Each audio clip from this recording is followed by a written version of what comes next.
Hola chicos, buenas tardes, bienvenidos a otro capítulo de Sangre, Sudor y Pipetas. Aquí como siempre, Taí Ortiz y quienes habla.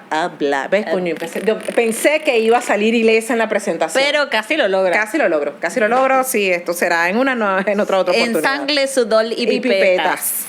Recuerden, muchachos, de seguirnos en todas las redes sociales. Estamos en YouTube, en Instagram, en YouTube y en YouTube, en Instagram, en TikTok. Y recuerden pasarse por nuestra página web www.sangresudorypipetas.com. Ya dije el www bien. ¿Viste? Al fin me Se salió. puede, después del programa número 10, pero lo íbamos a lograr en algún momento. Y pásense por la tienda que tenemos unas cosas bien chéverongas por allí y se vienen más cositas, muchachos. Claro que sí. Además que pueden hacer sugerencias, ¿ok?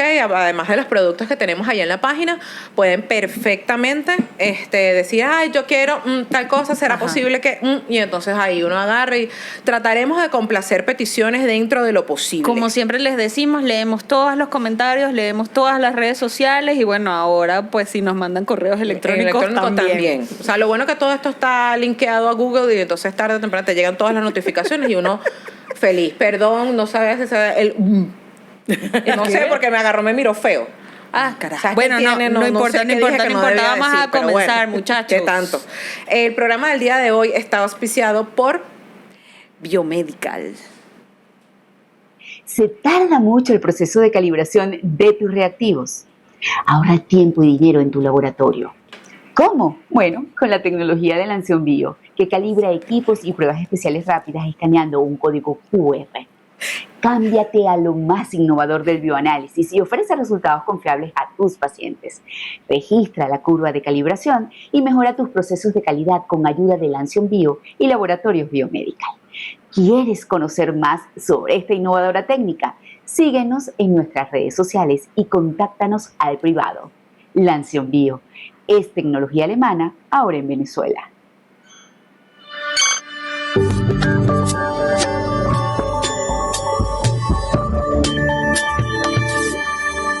Muchísimas gracias a nuestros amigos de Biomedical por patrocinar el capítulo del día de hoy. Como de costumbre tenemos a invitados, pues...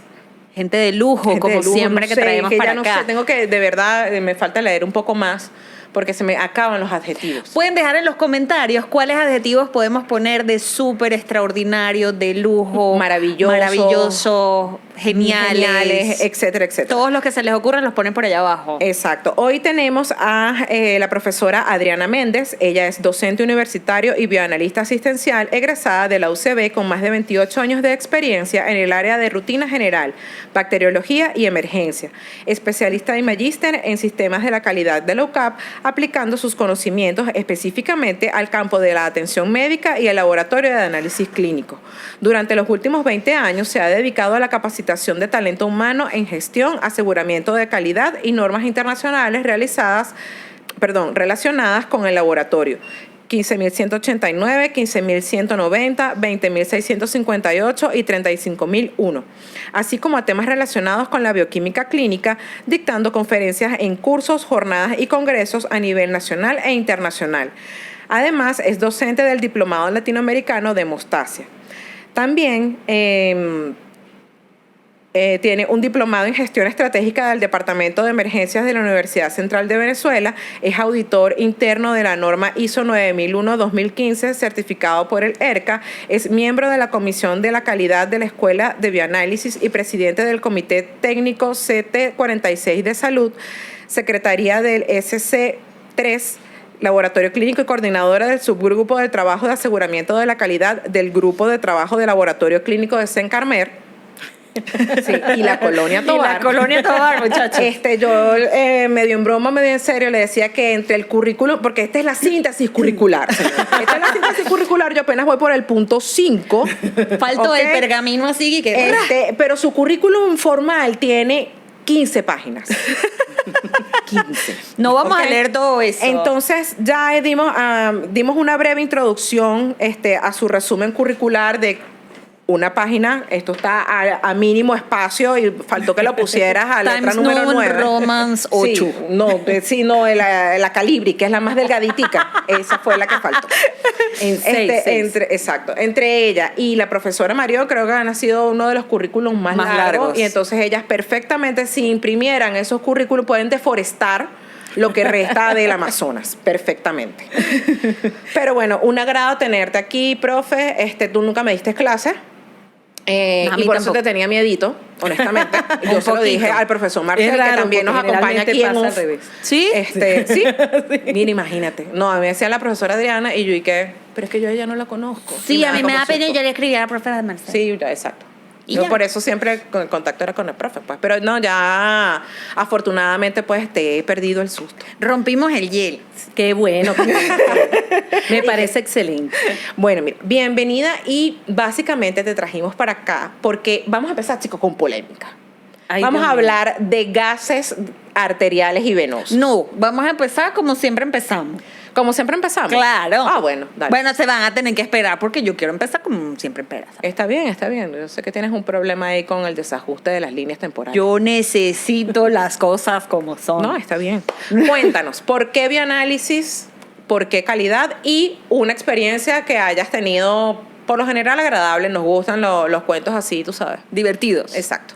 Divertido. Bueno, primero porque bioanálisis, generalmente como yo creo que le ha pasado a muchos bioanalistas, mi primera opción no era bioanálisis. Yo quería, qué raro, estudiar medicina. Y de hecho, bueno, mis opciones estuvieron allí y la última fue bioanálisis y me acuerdo que tuve que buscar como que, ¿Qué significa bioanálisis? A pesar de que yo siempre había tenido un buen contacto con el laboratorio clínico, porque mi mamá siempre fue una persona como muy cuidadosa con los temas de salud. Ok. Y cada 6 meses ella puntualmente nos llevaba a hacernos a todos los exámenes de laboratorio. Tanto así que ya nosotros estábamos como niños acostumbrados perfectamente a llegar a un laboratorio, siéntese, ver los tubos, ver las inyectadoras, ponga el brazo. O sea, ya para nosotros eso era natural. O sea, que yo realmente tuve mucho contacto con el laboratorio, pero ni siquiera entendía que eso era el bioanálisis. Y por eso tuve que buscar cuando uno estaba llenando esos papeles de la OPSU y las opciones, entonces leer qué era el bioanálisis y bueno, lo coloqué de tercera opción. Y bueno, fue lo que al final terminé haciendo. De hecho, ya estudiando bioanálisis como en el segundo año, me salió la opción a cambiarme para medicina. Ah, carajo. Ajá. Sí.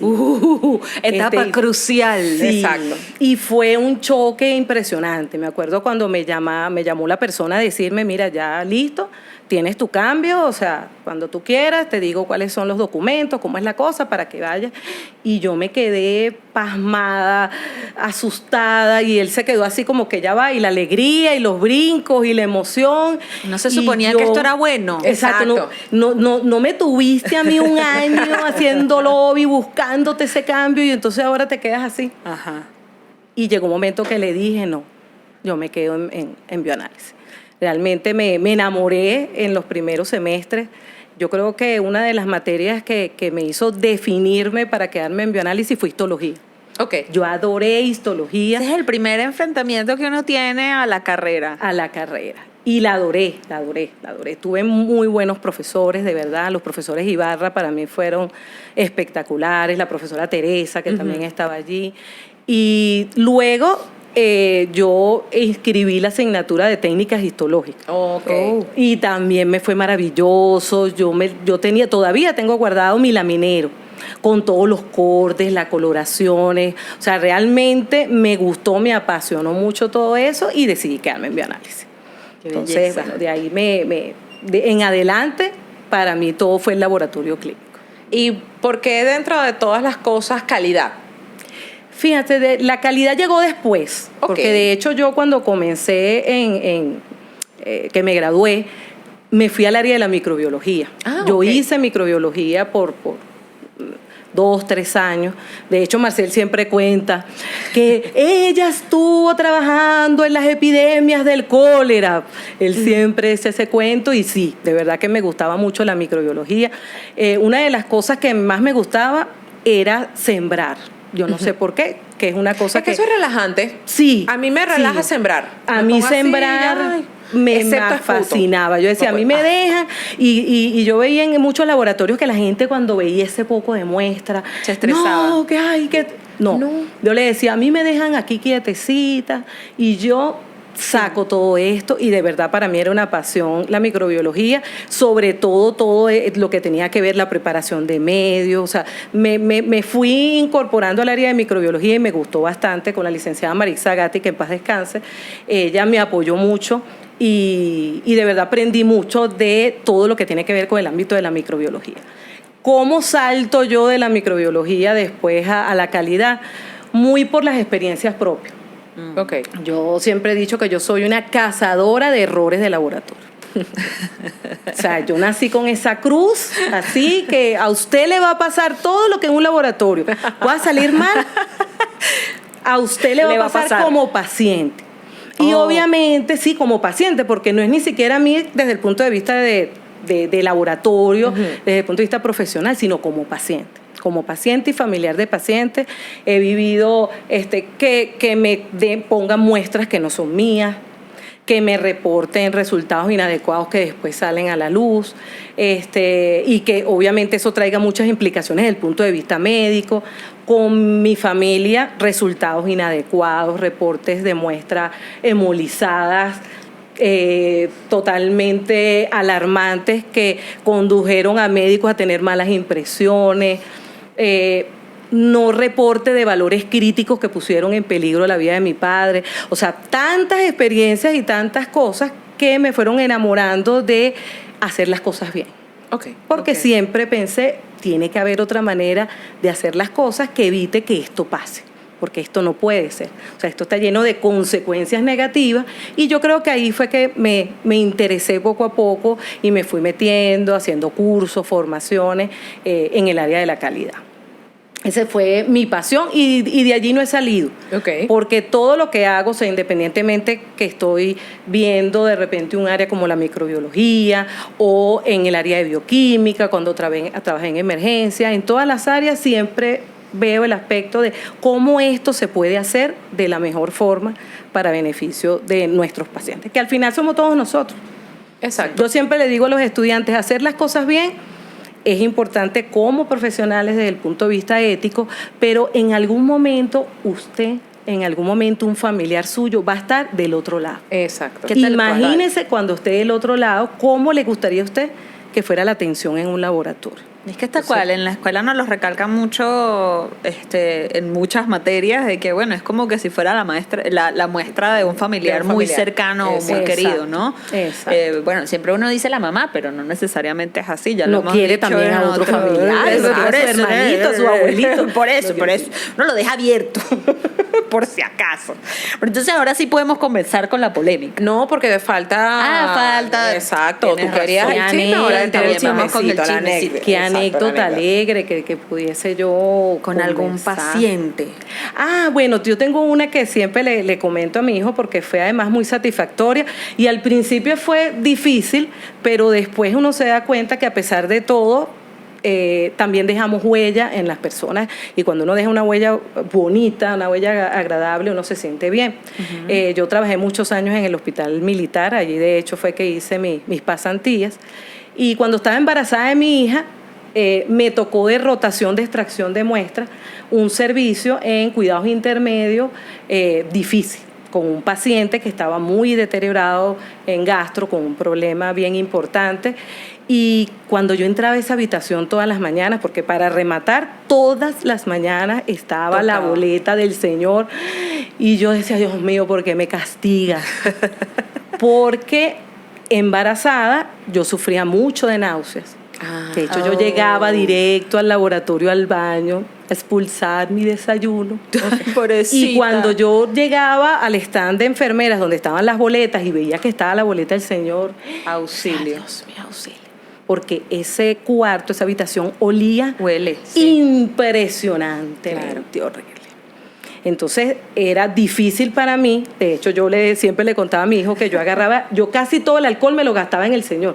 Yo tenía que salir después de los otros pacientes, pedir en el stand de enfermera, deme un poquito más de alcohol, porque yo casi que me metía en las fosas nasales del algodón con alcohol porque no soportaba, ¿verdad?, el olor.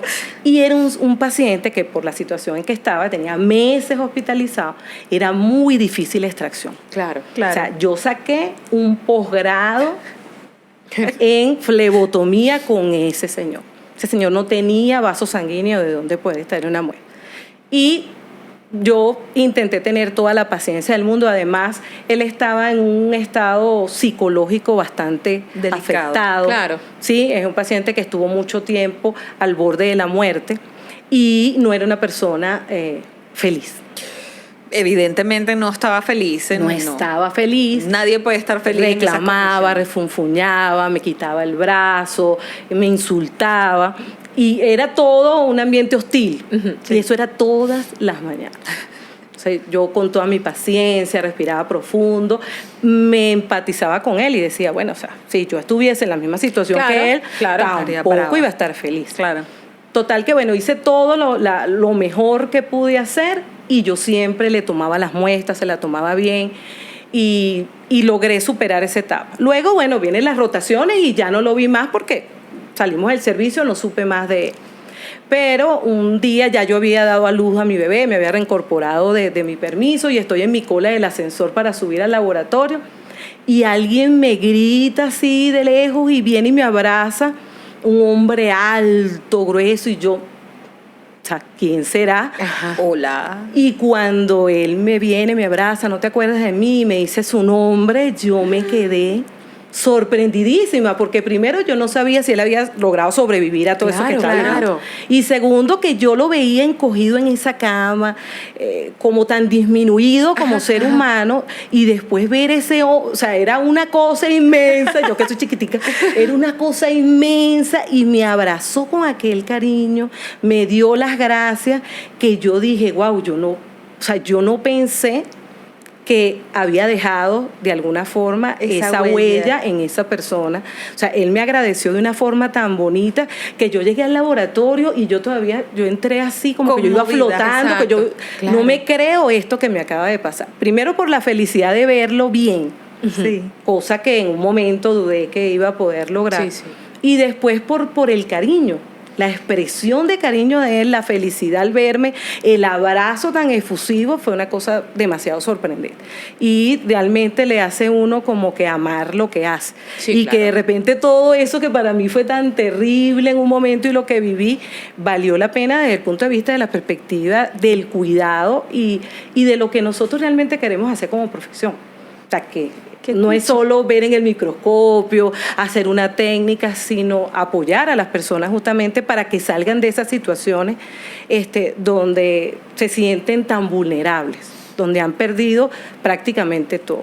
Una cosa demasiado bella, estoy que lloro. Te aguaron los ojos. Sí, porque es que uno no sabe la huella que le puede hacer a otro. Y de verdad que en nuestra profesión uno está como expuesto a cosas muy feas y a exponernos a las enfermedades, a enfermedades terminales y un montón de cosas.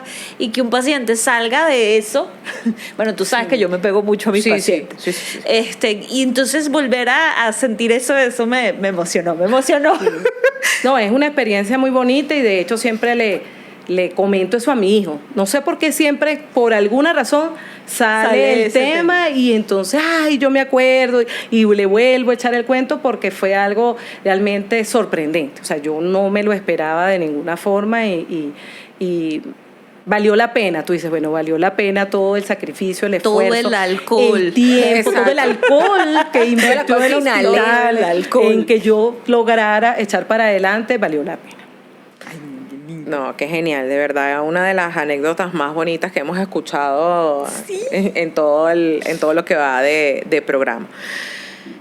Ahora sí, pues ya. Ahora sí, ya te doy permiso. Ahora viene, caemos. Este programa básicamente, lo estamos haciendo porque la toma de muestra para gases venosos y arteriales siempre es un punto álgido en el bioanálisis.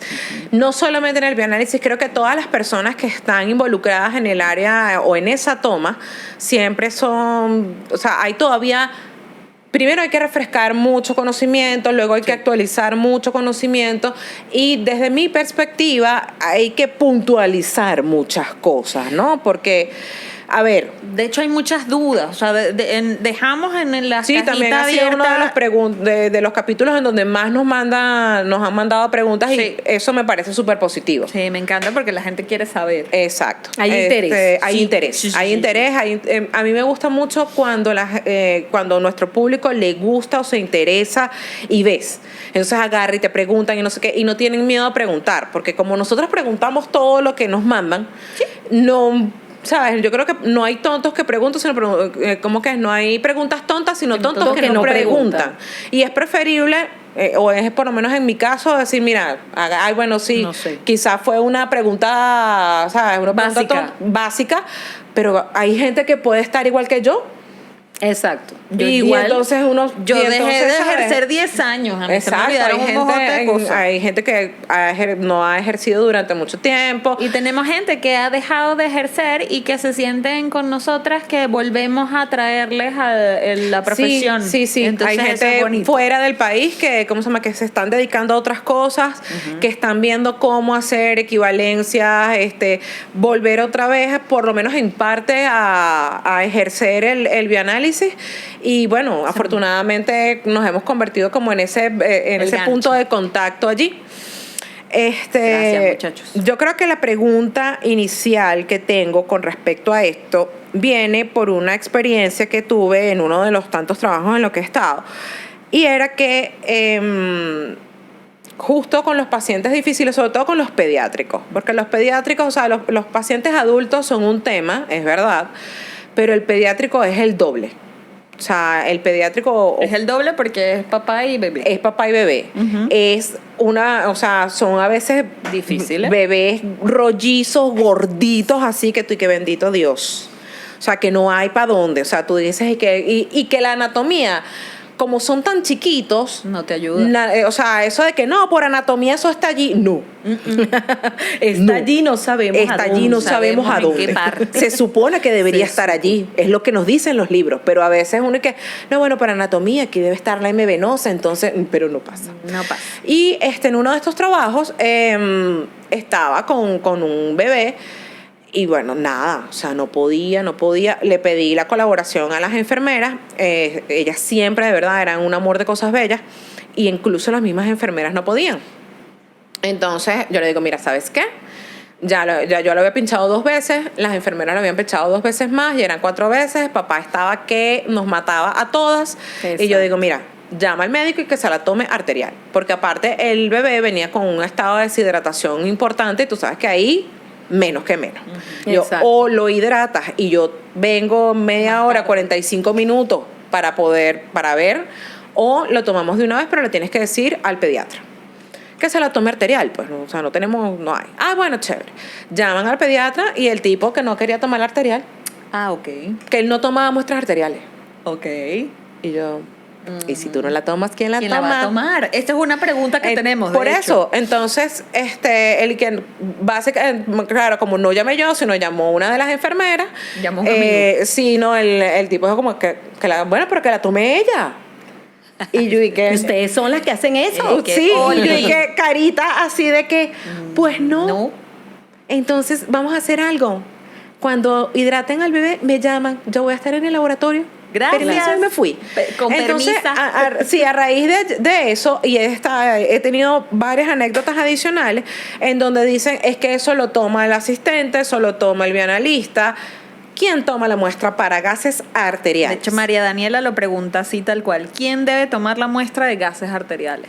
Fíjate, esa es una pregunta muy interesante. La muestra de gases arteriales la debe tomar quien sea competente para tomar la muestra.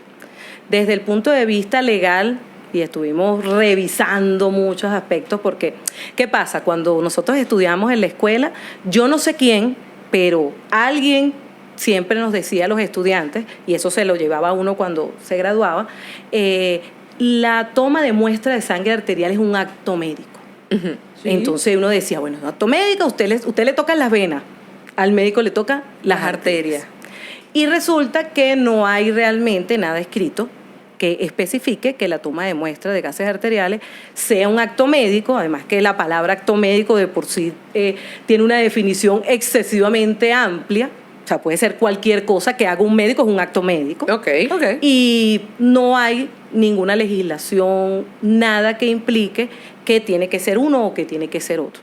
De hecho, si ustedes revisan la ley de ejercicio del bioanálisis, revisan su reglamento, en ninguna parte aparece una especificidad tal como decir que en la fase preanalítica nosotros nos tenemos que circunscribir a las venas y los médicos a las arterias. Ok. No hay nada de eso establecido.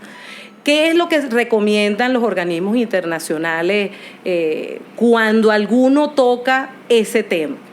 La competencia. Y la competencia tiene muchas aristas. Habilidades, destrezas demostradas, experiencia, conocimiento. Entonces, lo que las guías internacionales refieren en algunos casos es el personal que sea legalmente competente, ¿sí? Porque hay países donde sí hay de alguna forma algún tipo de legislación, regulación que especifica, en el caso de Venezuela no, y además que sea una persona competente. Si ese doctor no se sentía, y me imagino que mucho de repente del negarse a tomar la muestra arterial es porque él mismo considera, a pesar de que no lo dice, que no tenía las habilidades y las destrezas para hacerlo, yo creo que la mejor decisión fue la de no hacerlo. Sí, claro. Porque puedes hacer más daño que beneficio. De hecho, a mí me pasó, ese tipo de situaciones pasan mucho. Y justamente allí en el hospital nos ocurría eso. Nosotros los bioanalistas teníamos que ir a todos los servicios y a las habitaciones y, como les dije, hay pacientes más fáciles que otros. Claro. Y hay pacientes que por sus propias características, los pacientes de nefrología. Sí, un paciente de nefro es una cosa terrible. Llegaba un momento que uno, por más que el paciente colaborara, te daba cosa y decía, mira, ya yo lo he pinchado no sé cuántas veces, llegaba la enfermera igualito, te ayudaba tampoco y llegaba al punto de que, bueno, el médico arterial, porque siempre nos enseñaron que el médico era el que tenía que tomar arterial. Y yo creo que de alguna manera ese mensaje era por la responsabilidad que se debe asumir cuando uno toma una muestra de sangre arterial, que no es lo mismo de una venosa. Las complicaciones que puede tener un paciente por una toma de muestra de gases arteriales son mucho más importantes y es por eso que de alguna manera se buscaron de reservar para el médico. Pero yo siempre he tenido la duda, o sea, verdaderamente en el paso a la escuela de medicina o en sus propias pasantías, tanto las de pregrado como de posgrado, les enseñan a tomar muestras de gases arteriales. Eso es una muy es buena algo que les enseña, porque una cosa es que yo te diga a ti, toma esos instrumentos, tómale la muestra. Ajá. Y tú tengas que resolver. Y yo agarre ahí y vea cómo hago. Y otra cosa es que alguien verdaderamente te explique paso a paso cómo se debería tomar una muestra de gases arteriales. Bueno, si hay algún médico por aquí que nos esté escuchando, nos pueda resolver esta duda, lo deja por los comentarios o nos los escriben por privado, porque la verdad es que es una muy buena pregunta. Sí. En YouTube, TikTok, en Instagram poco. No, pero por privado. No, el hecho de, a ver, ¿qué? Porque es la adquisición de la competencia. O sea, ¿cómo adquieres la competencia? ¿Quién te va a supervisar para tomar esa muestra? Porque es verdad, o sea, llega un momento, a ver, o me ha pasado a mí, pues, que uno a veces aprende el bioanálisis, pasa que iba a decir un término, pero no lo puedo decir al aire. Pero solamente en ensayo y error. Con ensayo y error. Muy bien, gracias. Porque yo también tenía la misma frase. Seguramente, que ella tenía. exacto. Entonces, por ensayo y error. Y si bien la toma de muestra venosa, tú dices, bueno, poché una vena y bueno, mira, no pasó, le salió un morado al paciente, no es lo mismo que una arteria. Que una arteria. Entonces, ¿sabes? Adquirir esa competencia es más difícil que la toma de muestra de gases venosos. Y yo creo que de allí, pues, el hecho de, además que si lo haces, por ejemplo, y también varía mucho, si lo haces en un hospital, si lo haces en un centro de salud grande, en donde haya cómo resolver si se complica esa toma de muestra arterial, también, pues pudieras arriesgarte, ¿no? A desarrollar la competencia. Pero si estás en un laboratorio pequeño, ambulatorio, etcétera, no tienes cómo resolverla. Claro. Entonces creo que allí se pone pues el tema un poco... No, y la guía también, porque una Exacto. cosa es que yo llegue y yo diga, yo sé que ahí hay una arteria, porque Exacto. todos pasamos por anatomía. Ajá. Y entonces yo me imagino que yo hago así, o sea, que tú pienses que el procedimiento es de una forma y otra cosa es que alguien te diga, esta es la técnica adecuada, tienes que tener tales y cuales precauciones porque puedes afectar al paciente. De hecho, hemos tenido casos, bueno, que han sido, uno se ríe porque Sí, porque vamos llama a la ir al risa. infierno, pero realmente son cosas que uno dice, no debió pasar, de colegas que se han aventurado, porque un día probaron, porque vieron a otra que lo hizo y le dijo, no, pero tú lo haces así, y se han aventurado y han dejado secuelas en pacientes. Tuvimos el caso en el Hospital José Gregorio Hernández, y no voy a mencionar el involucrado, pero una colega que lo hizo, tomó una muestra, necesitaba tomar una muestra y tomó la muestra de sangre arterial, radial, lastimó en el proceso de la punción el nervio y el paciente quedó así. Entonces, después... Perdón. Sí, pero por eso es que yo digo que vamos a ir al infierno. Ay, Quedó bueno, no, espero mi rockero, parcela. pues, quedó rockero. Sí, quedó, Ajá, sí, pero le mi decían, dejaste al paciente como Spider-Man. Y nosotros, ay, Dios mío. Pero es la responsabilidad, porque Claro, en ese claro. momento, No, ese es una paciente responsabilidad. primero quedó afectado, obviamente. Y segundo, eso puede traerte como consecuencia una demanda. Claro. Independientemente que la ley lo diga o no, o sea, porque a veces decían, te van a demandar porque eso lo tenía que haber hecho el médico. No. Independientemente de eso, es la competencia. Y ahí es allí donde uno debe enfocarse, en el proceso de adquirir esas capacidades para hacerlo bien, considerando todos los factores que pueden afectar, no solo el paciente, sino la muestra. Porque en este caso, vamos a decir, yo veo con preocupación las complicaciones que puede tener un paciente posteriores a una toma de muestra arterial. Que no todas son por un mal procedimiento, ojo.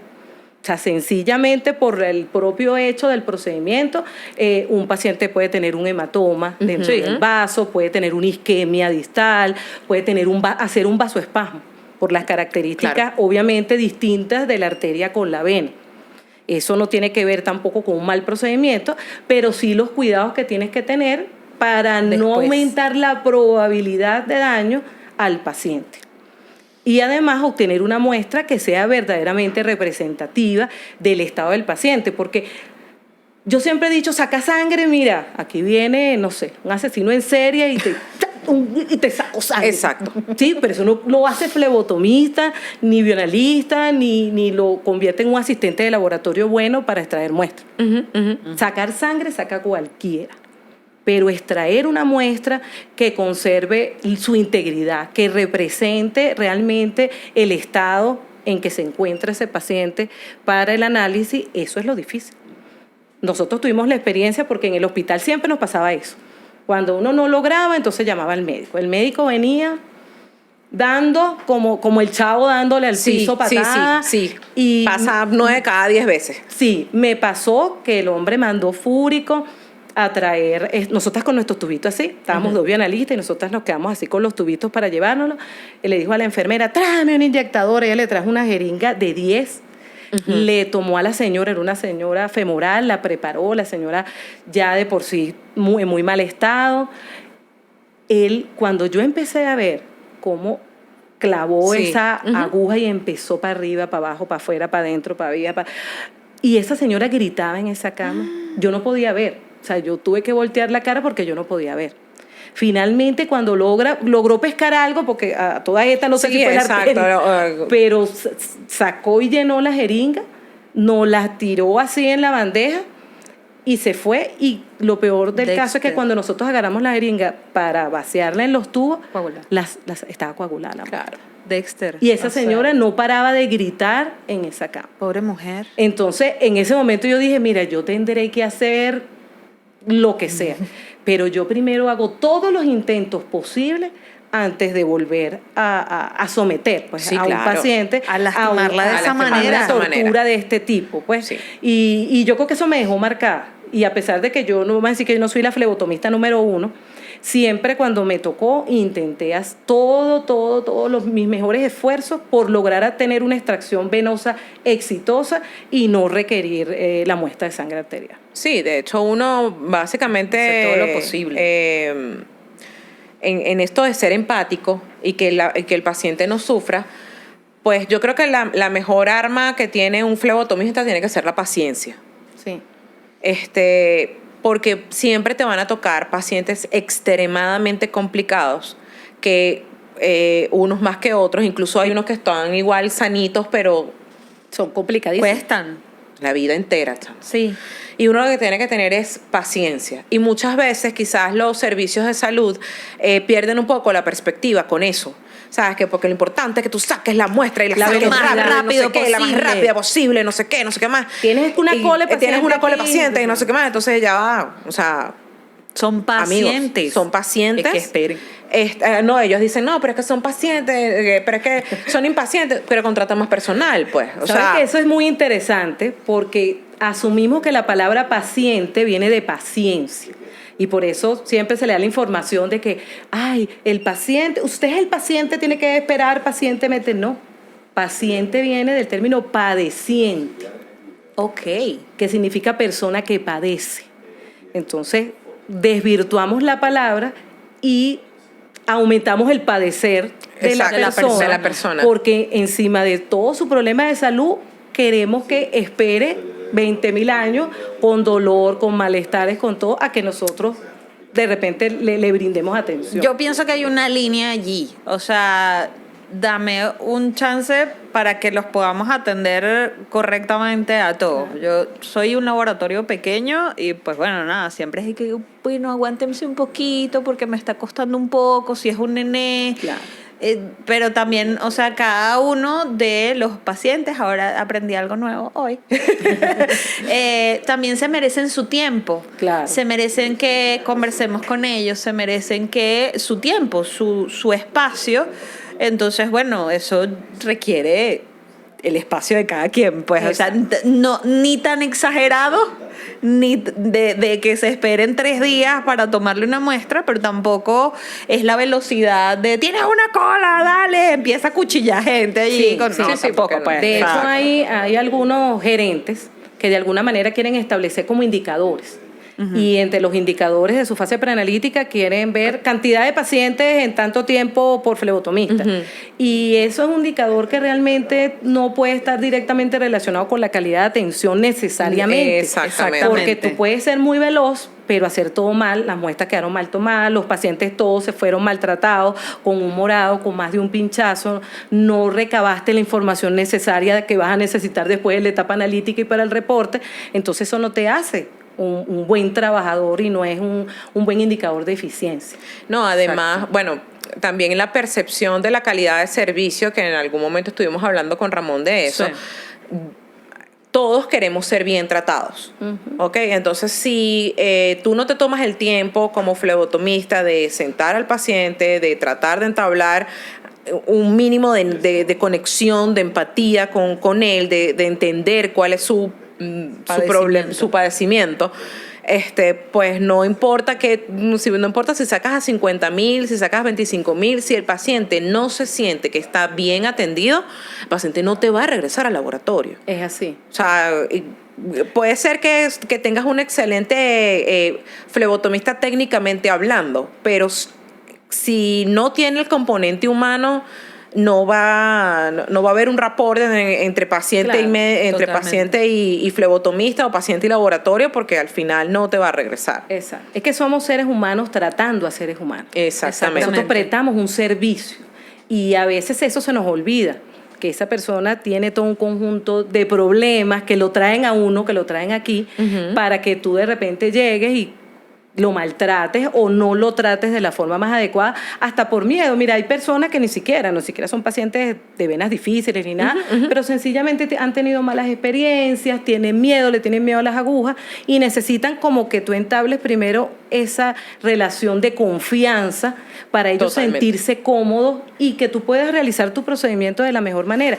Y salen felices y contentos y de hecho puedes ir cambiando, vamos a decir, ese trauma por una experiencia positiva que los haga ser más abiertos a la hora de que tengan la necesidad de tener otra extracción de muestra. Sí, ¿no? Y además que si tú le explicas, o sea, de verdad, cómo cambia Es conversar. sí, es conversar. Yo lo siento ese muy trauma, así. si tú, ¿cómo sabes? Porque de hecho pasa, ¿no? Sí. Sobre todo las personas que me ha pasado mucho con pacientes oncológicos, que entonces llegan y entonces, o sea, eso es un paciente que no aguanta un pinchazo más en su vida. Están muy adoloridos. Entonces, gente que está con mucho dolor, Sí. gente que ya está fastidiada, y entonces, ¿sabes? Ya se sienten en el punto de un castigo. extracción, es como un castigo. Sí, sí, sí. Entonces, viene y te dice, ay, no, de aquí no me saca nadie. A mí me da un coraje cuando me dicen eso. De aquí no me saca nadie. Y está la vena así que... Hola. Y yo entiendo que a lo mejor aquí esté difícil, no sé qué, pero, o sea, tratas, digamos, como de negociar con de el paciente, de convencerlo. convencer. Y le digo, mira, vamos a hacerte 2 pinchazos. Uno donde yo quiero, Ujú. y el si otro- no, donde tú me dices, pues. Porque también el paciente conoce su cuerpo. Sí, y conoce sus experiencias Y conoce previas. sus Sí. experiencias previas. Entonces dice que por aquí nunca me la sacan y no sé qué. Y a veces uno así que ras. Sí. A la primera. La Sí. señora se quedó lela. Sí. Ella que, pero es que si nunca me la sacan de ahí, yo, pero Pero ahí está. funcionó. Sí, Hoy entonces, funcionó. y creo que lo que realmente funcionó fue el hecho de poder entablar esa Entablar esa confianza relación. con la paciente y mira, fluyó. Yo lo he comprobado, yo ya lo he dicho muchas veces, a mí no me gusta tomar muestra y maldad que a Cris no venga, que es que me llega una vena chimba. Pero es que eso es así, escríbelo porque es que seguro el universo me está diciendo es que tienes que aprender. Y literal me pasó, me dijo, mira, mis venas son difíciles y no sé qué, y yo, ya con el... La gota La de gotica de sudor y sudor. que auxilio. Tranquila, a mí esto siempre me pasa. Y me pongo a conversar con ella y le dije, mira, yo no voy a pinchar hasta que yo no sepa bien, no sé qué y tal. Mira, ¿por qué te estás haciendo esto, aquello? Y yo, y que tú estás ahí, porque te estoy viendo. Entonces, no, mira, de ahí nunca me han sacado. Y yo no voy a pinchar si yo no estoy segura, tranquila, ¿de dónde siempre te sacan? No, y era del otro brazo. Yo, bueno, vamos a probar el otro brazo. De ahí yo no siento nada, yo no voy a pinchar allí. Yo, mira, del que yo estoy segura, si no sale, nos venimos para esta, ¿ok? Dale, ok. Pero nunca me la sacan de ahí y con el torniquete puesto y yo, mira, te voy a poner agujita de bebé, no sé qué, y sigue, ras, y yo. Lo peor es que uno, o sea, bueno, me pasa mucho.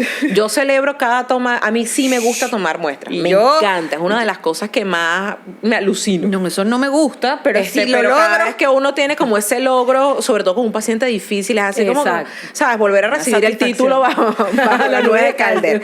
Y que otra vez, lo hice. Lo logré. Los papelillos cayendo. Sí, que claro que sí, es lo mejor. Cuando uno ve esa sangre. Exacto. Sí, cuando salir, ves- es como el pedacito. Sí, que todo fluye así, tú llenas tus tubos y no pasó nada y tú que suena, ¿sabes? Queen atrás que We are the champions. Sí, total, así me pasó hace 2 días. No, pero es así. Es una experiencia que se vive con cada paciente. Total. Porque Sí. cada paciente es Es distinto, distinto. desde todo punto de vista y es por eso que es como un logro, porque pueden haber muchos pacientes que vengan con la vena que te gritas de la puerta, que tú casi que le lanzas la aguja desde ahí, y otros que definitivamente tú dices, señor, a usted lo hicieron sin vaso sanguíneo. exacto.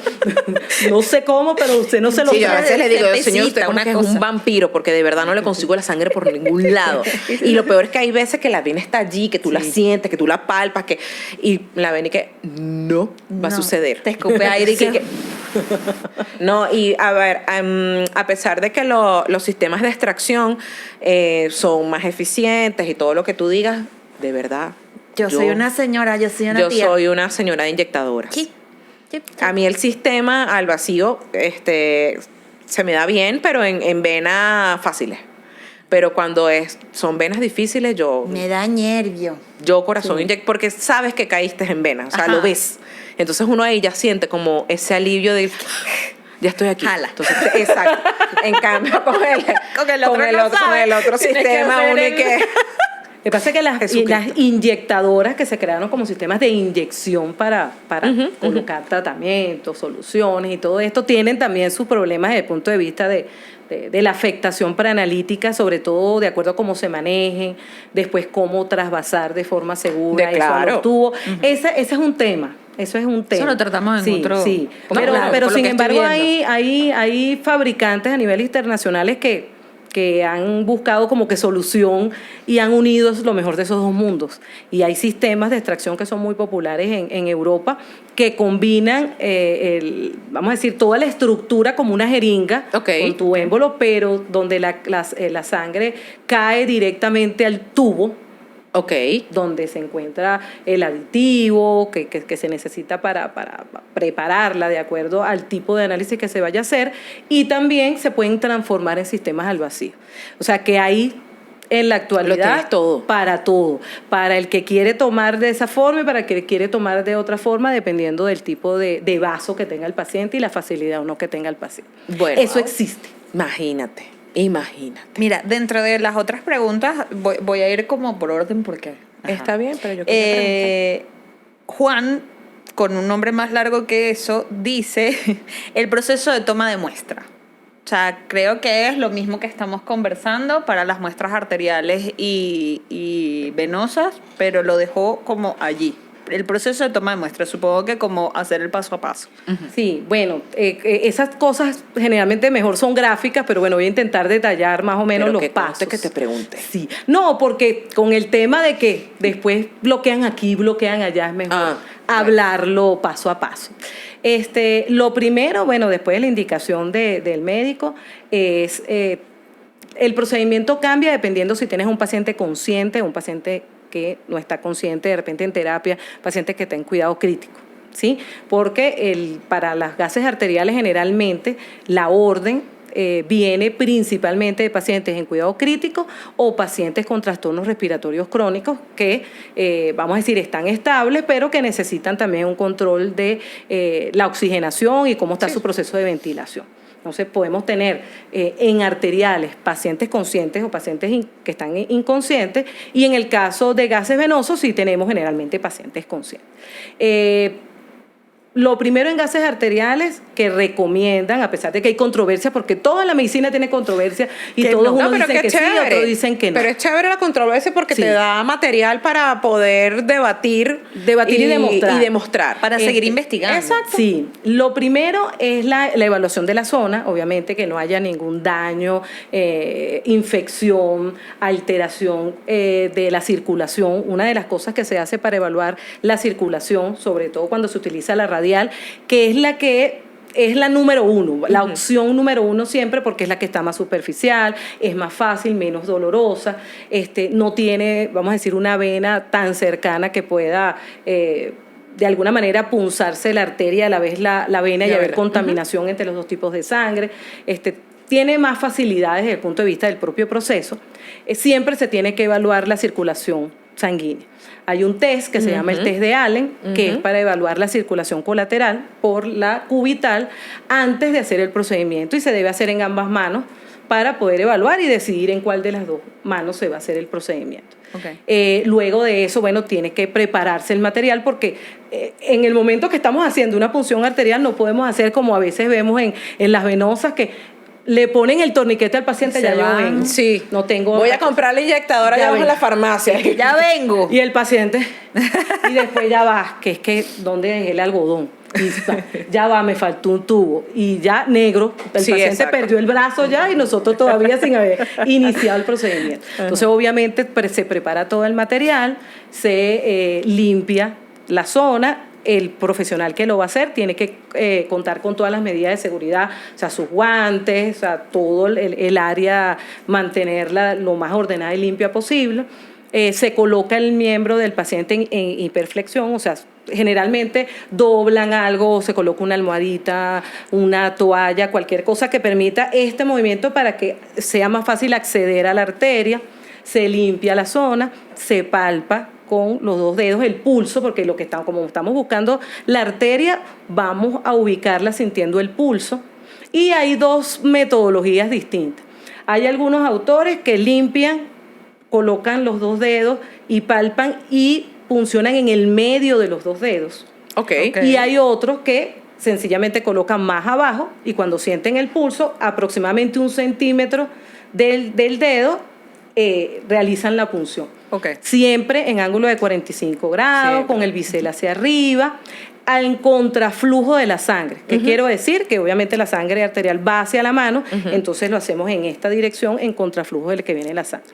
Las características de la aguja que tiene que tener, vamos a decir, el dispositivo de toma de muestras generalmente son unas agujas más cortas que tienen un A bisel ver. que es más afilado. Sí, aquí hay ¿sí? una, mira. 20, 23 o 25. El diámetro de la aguja también se ha discutido mucho, hay muchos trabajos de investigación que se han hecho relacionando el diámetro con el riesgo de hemólisis de la muestra, porque obviamente mientras que la luz sea más estrecha, hay más riesgo de que en el propio proceso de Haya que hemólisis. fluya la sangre, eso genere turbulencia y esa turbulencia rompa los glóbulos rojos y obviamente afecte los resultados que ahí nosotros vamos a determinar.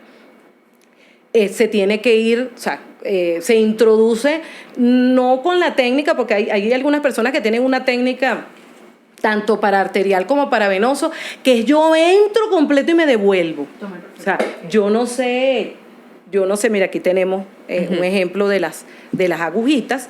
Generalmente, como les dije, agujas cortas de bisel corto y afilado, precisamente para perforar la arteria y disminuir la probabilidad de vasoespasmo, que es una obviamente, de las complicaciones que puedes tener durante el procedimiento y que va a generar que al final no puedas obtener la muestra. Ajá. Ok.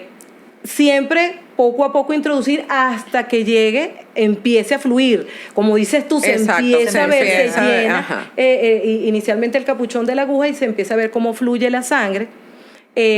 Hay algunas personas que tienen técnicas inadecuadas, tanto para arterial como para venoso, que es que me voy con todo y me devuelvo. Y me devuelvo.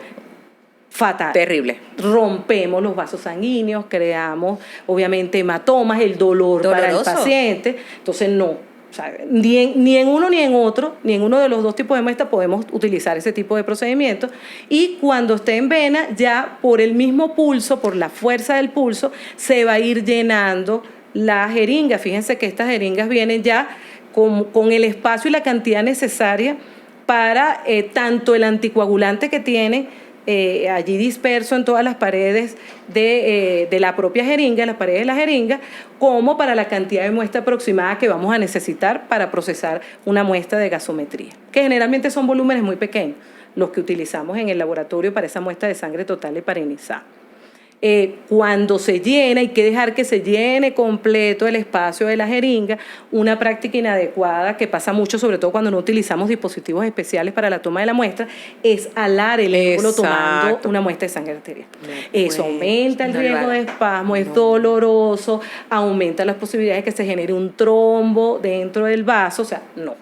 Generalmente todos estos dispositivos deben tener o permitir que se pueda llenar sola, dejando obviamente el espacio para el volumen indicado por el fabricante para mantener esa relación sangre anticoagulante que se necesita para la anticoagulación completa y que no haya exceso del anticoagulante.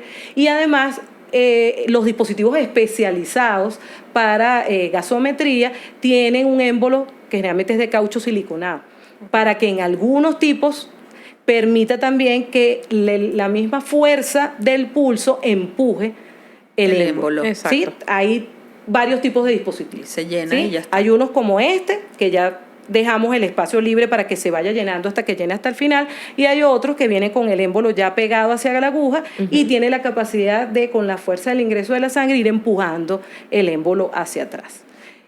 Posterior a que ya obviamente se completa el procedimiento de llenado de la jeringa, se retira la aguja, siempre importante, sobre todo en muestras arteriales, la presión. Hacer presión. Si el paciente está consciente, tenemos que tener allí una gasa preparada para decirle al paciente, tiene que hacerse presión por 2 a 3 minutos o más tiempo en caso de pacientes que tienen problemas trombóticos, problemas hemorrágicos, que toman anticoagulantes, problemas que tienen alguna coagulopatía, que puede aumentar el riesgo de sangrado en ese tipo de pacientes.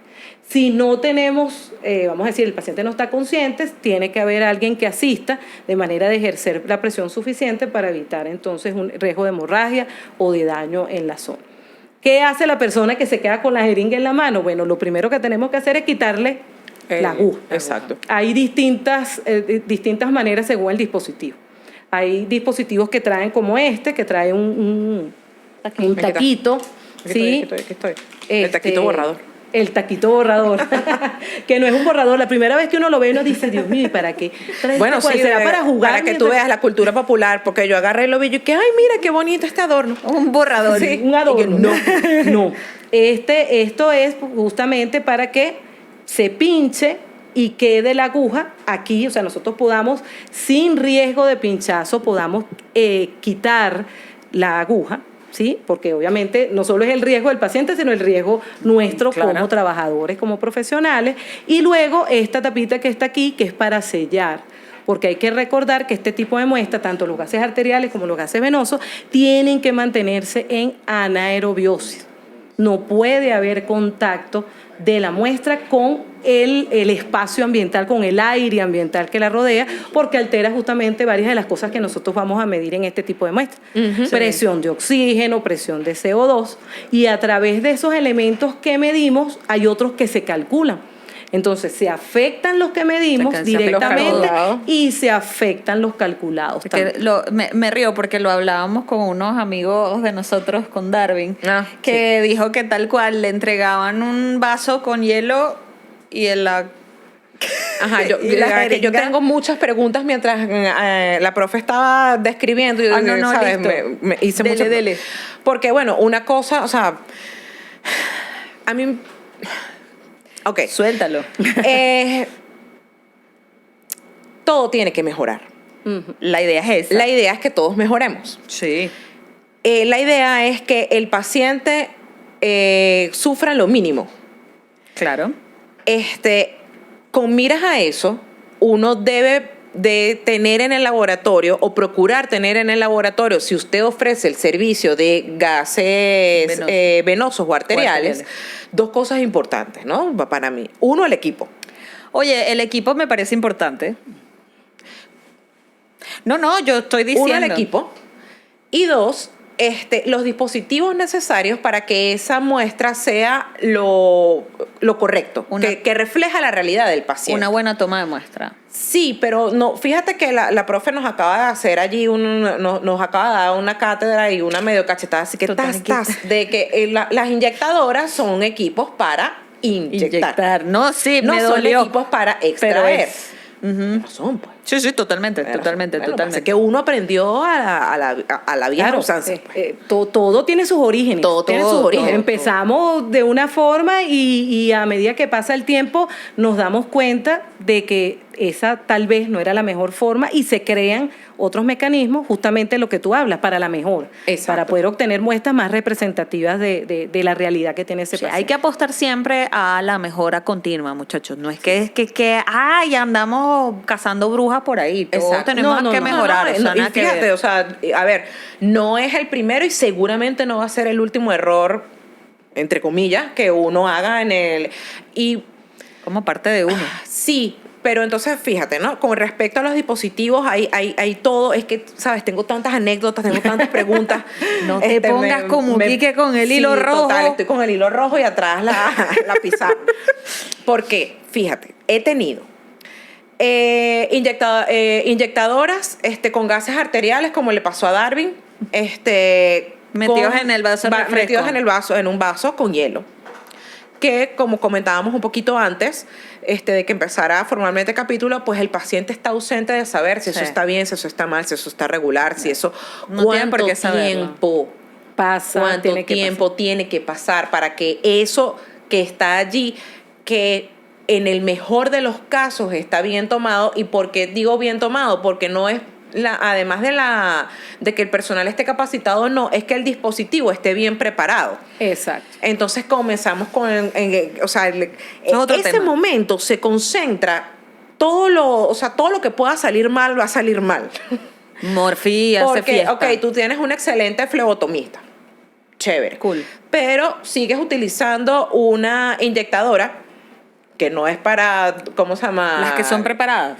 Las que preparas tú Las en el que preparas laboratorio. en el laboratorio. Exacto, que ni siquiera está preparada, sino que mira. Echarle 3 gotas ahí. Exacto. Yo Porque detesto hay el una tema de las 3 gotas. estandarización. No hay estandarización. Y perdemos de vista que todo el extraordinario trabajo que nosotros podemos realizar a lo interno del laboratorio, en la etapa analítica, con tener un buen dispositivo, tenerlo bien calibrado, tener un protocolo de control de calidad, que reportamos de manera maravillosa, todo eso se pierde por una mala muestra. Totalmente. Porque nada hacemos y sobre todo en los gases arteriales.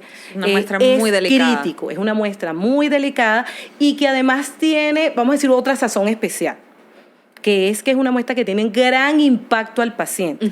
O sea, sin despreciar todas las hermosas pruebas que tenemos nosotros en el pero laboratorio, indiscutiblemente todo es lo así. que tiene que ver con la gasometría arterial es crítico por el tipo de paciente al que se realiza el estudio y además por el tipo de muestra que estamos utilizando. Entonces, además de eso, el impacto que va a tener es inmediato, porque un médico no te manda una gasometría para verla a los 3 días. No, el impacto de los resultados de una gasometría es inmediato. El clínico espera el resultado para hacer inmediatamente un ajuste del cual puede depender la vida de esa persona. Por lo tanto, un mal resultado, y de hecho, esa es una frase con la que yo siempre termino todas las presentaciones relacionadas al tema de gases arteriales. La misma norma de la CLSI tiene una frase que a mí me impactó mucho. Esa norma no es nueva. Todo esto que estamos conversando tiene muchos años, bien estandarizado y definido en la literatura y a nivel de muchos organismos internacionales. Y ella tiene una frase lapidaria, como dice, que indica que en el paciente que requiere una gasometría arterial es peor un mal resultado que ningún resultado en absoluto. Y ahí es donde entonces siempre entramos al tema del rechazo de las muestras. Exacto, ahí ¿Sí? también quería entrar. Que entonces siempre sentimos rechazar una muestra de gases arteriales para nosotros es, no, pero como yo voy a cometer ese pecado, como yo voy a hacerle a esa persona, pero lamentablemente una mala muestra en gasometría es irreparable totalmente. Allí no hay nada que nosotros podamos hacer cuando recibimos una muestra coagulada, cuando recibimos una muestra que viene prácticamente con esto de aire y el resto de sangre. O sea, donde más o menos cuál es la presión parcial de qué es lo que tú quieres que yo te mida. O sea, porque sencillamente estamos mezclando los gases que van en la circulación arterial del paciente con el propio aire ambiental y cambiando todo. Vamos a decir, esos datos y esos resultados importantes que justamente es lo que quiere el médico. Cuando vienen las muestras llenas de líquido, porque esa es otra cosa que sobre todo cuando te llega. Cuando se deja la aguja, porque esa es otra cosa. Si la sangre entró por la aguja no tiene obviamente un canal por donde también va a haber intercambio de aire. Además de que desde el punto de vista de la bioseguridad es súper peligrosa para nosotros los profesionales cuando recibimos esa inyectadora con la aguja.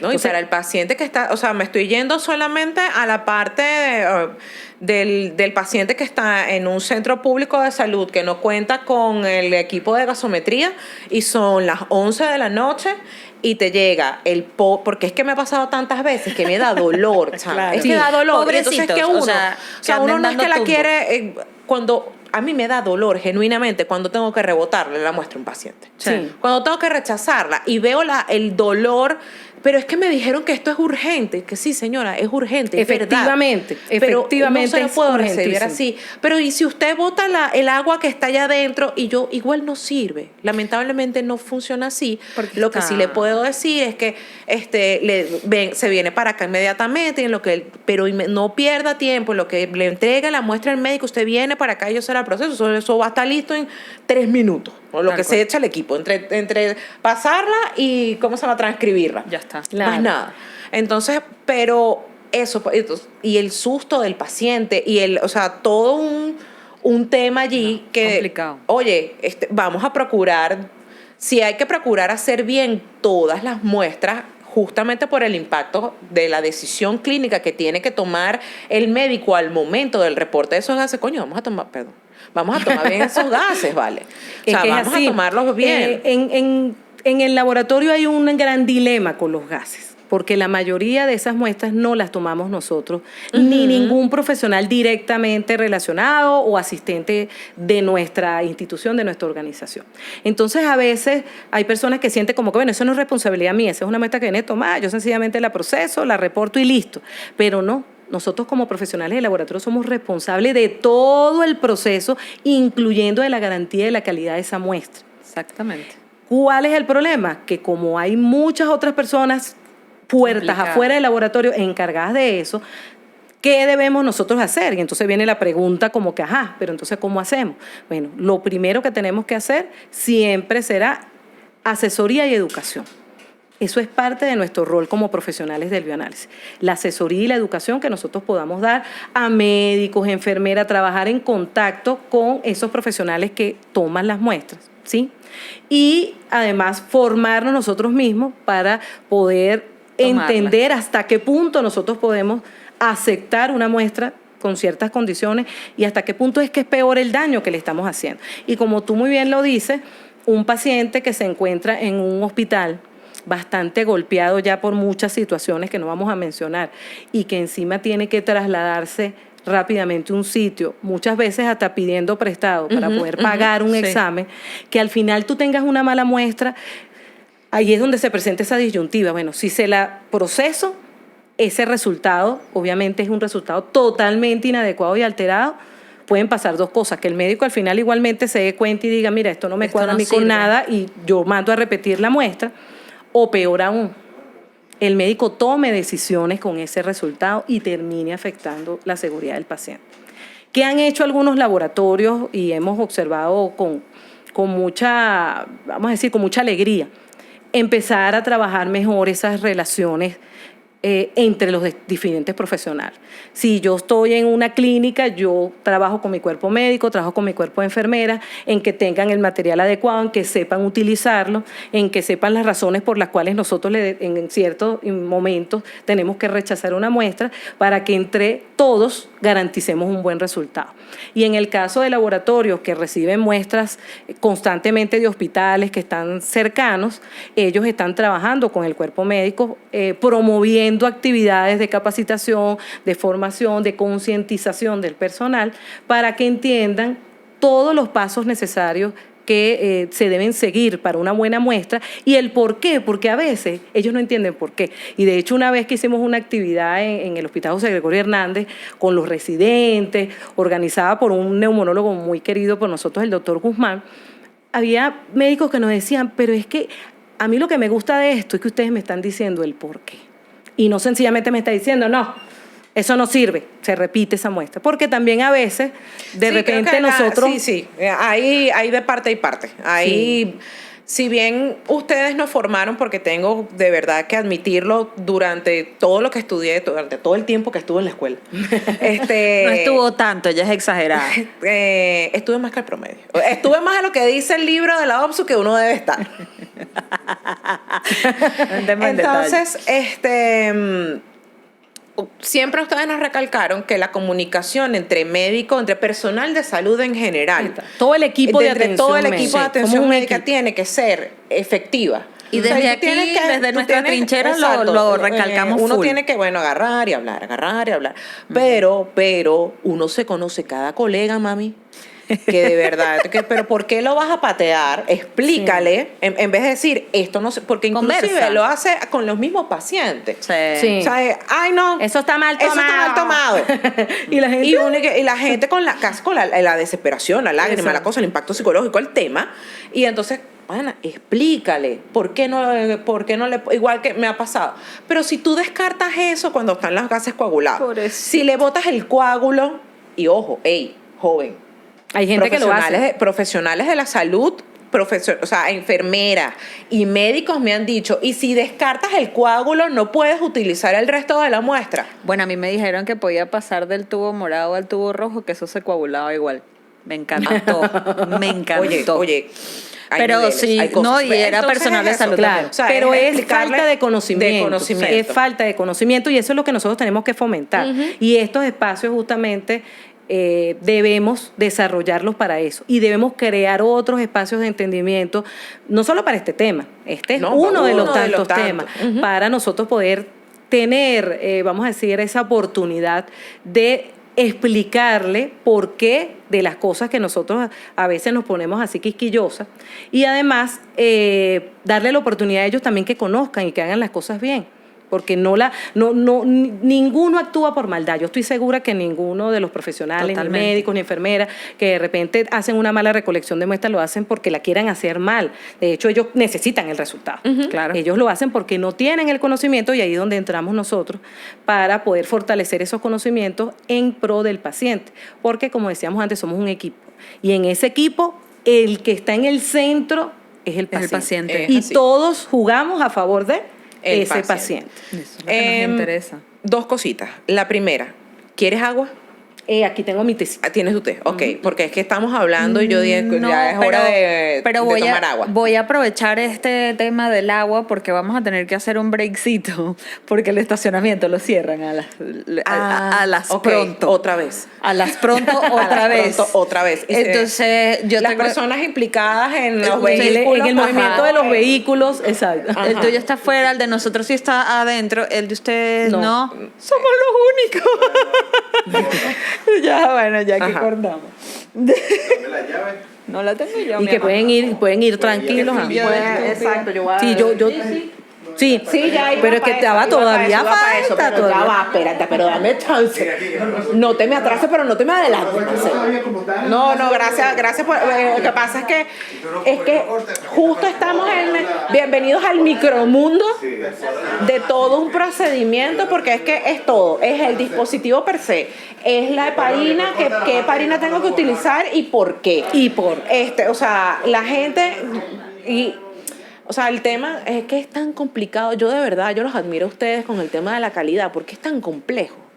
Sí. Coño, o sea, lo hablabas con Marcel en el capítulo que él estuvo con nosotras, pero, o sea, meterle en la cabeza al administrador, por ejemplo, que yo tengo que utilizar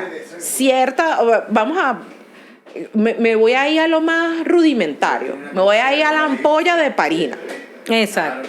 Coño, que siempre tiene que ser la misma heparina. Entonces tú dices, ay, compra cualquier heparina. Tú ves heparina marca Chapa. Y uno, ¿qué coño? Además, o sea, heparina sódica, heparina, solo heparina. Que tú no sabes si es heparina o no. Además el tema es la concentración de heparina, porque generalmente se compra, en la mayoría de los sitios y los centros de salud utilizan heparina líquida terapéutica. Y la heparina terapéutica tiene concentraciones desde 5.000 hasta 10.000 unidades. Exacto. Y la concentración de heparina que nosotros deberíamos utilizar en una muestra de gases arteriales debería ser de una dilución del 0.5% de la de 1.000. Imagínate. Entonces, imagínate tú, son aproximadamente 40 microlitros de una heparina de 1.000 unidades. Eso es virtualmente imposible que nosotros lo midamos con exactitud, sí, entonces, sobre todo dependiendo del dispositivo, porque entonces hoy tengo la inyectadora marca Acne, mañana tengo la B, pasado la C, hoy no tengo de 1 y agarro de 3. Yo he visto, a mí me han llegado de 5. A mí me han llegado de 5, me han llegado de 10. De 5 con una cosita. Me han llegado... terapéuticas son de sodio, entonces... Todas son de sodio. Me han llegado también y una de las tantas veces que he tenido que rebotar una muestra es porque la toman con la inyectadora de insulina, pero que bloquea. O sea, que nunca le puedes quitar el tapón. Ay, sí. Entonces la gente empieza que no, pero es que el médico me dijo una inyectadora de insulina y él la tomó aquí. Entonces, perdón, a mí me da una rechera, porque es que no tiene de otra. Que tú como médico sabes que esa vaina no me va a servir y tú tienes el tupé de ¿cómo se llama? No, coño, porque ya va, Marce. Es que a veces no pensamos con seriedad. Hacemos las cosas por hacer. Sí. En el José Gregorio que compraron una inyectadora de insulina que no se podían destapar. Ajá. Y ahí teníamos muy buenas relaciones con los médicos. Entonces yo digo, me dice, ¿pero por qué? No, porque esta no se le puede quitar el dispositivo. Pero es que ustedes procesan la muestra es O sea, con el huequito de la inyección. Porque es que no saben, no lo tienen. Pero es que ¿Y no que por puede, dónde pero la es voy a que, coño, pero es sacar? que ya va, pero o Mi sea, Padre Santo, ¿por dónde la exacto, saco? pero es que es lógico, carajo. O sea, no puede ser, no lo admito. Pero no le importa, no le importa. En un residente, primero, No tienen ni idea. ¿Cómo se hace? No tienen ni idea. Es más, ni se lo imaginan. O sea, Lo- no puede ser que ¡guau! los glóbulos rojos pasan por ósmosis a través del plástico y salen. Sí, que no sea animal del monte, vale. No, no lo piensan, Pero, no lo piensan. pero ¿cómo no lo lo ibas a piensan. sacar? No si tienen ni si idea. te bloqueaste la salida, carajilísimo. Sí, pero por el ¡Animal! poquito.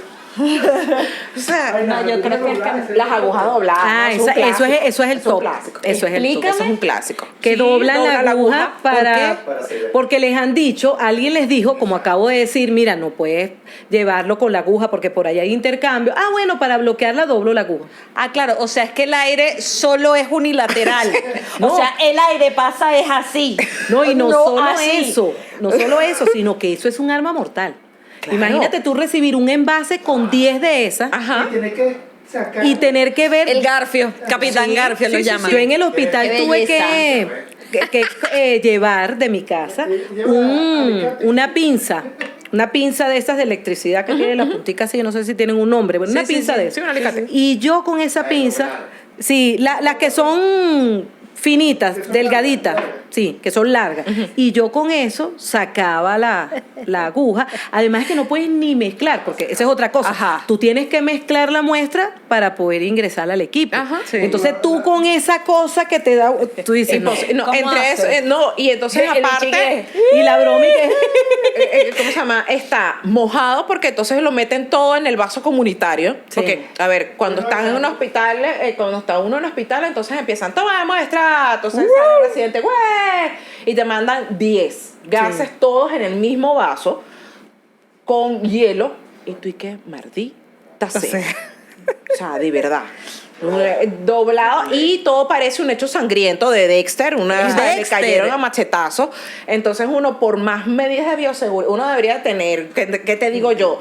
5 pares de guantes, 3 lente, anteojos, porque tú estás moviendo eso, te salpica esa salpica. sangre que está allí. Además de que por lo menos a nosotros en el hospital no tenían adhesivos. Ajá. Entonces le clavaban a la boleta, La boleta. a la parte Sí. de atrás del émbolo, Sí, así sí, la sí, atravesaba. sí, sí. Entonces te venía un ramo de flores. Yo de hecho yo lo presento No, en le los decían, cursos. llegó el ramo de flores, Yo tengo ¿cómo no? te llega un ramo de flores que tú Sí. dices, No, yo no me vale. merezco esto. Yo no me merezco esto. Dígame, las enfermeras que te ponen Cuidado.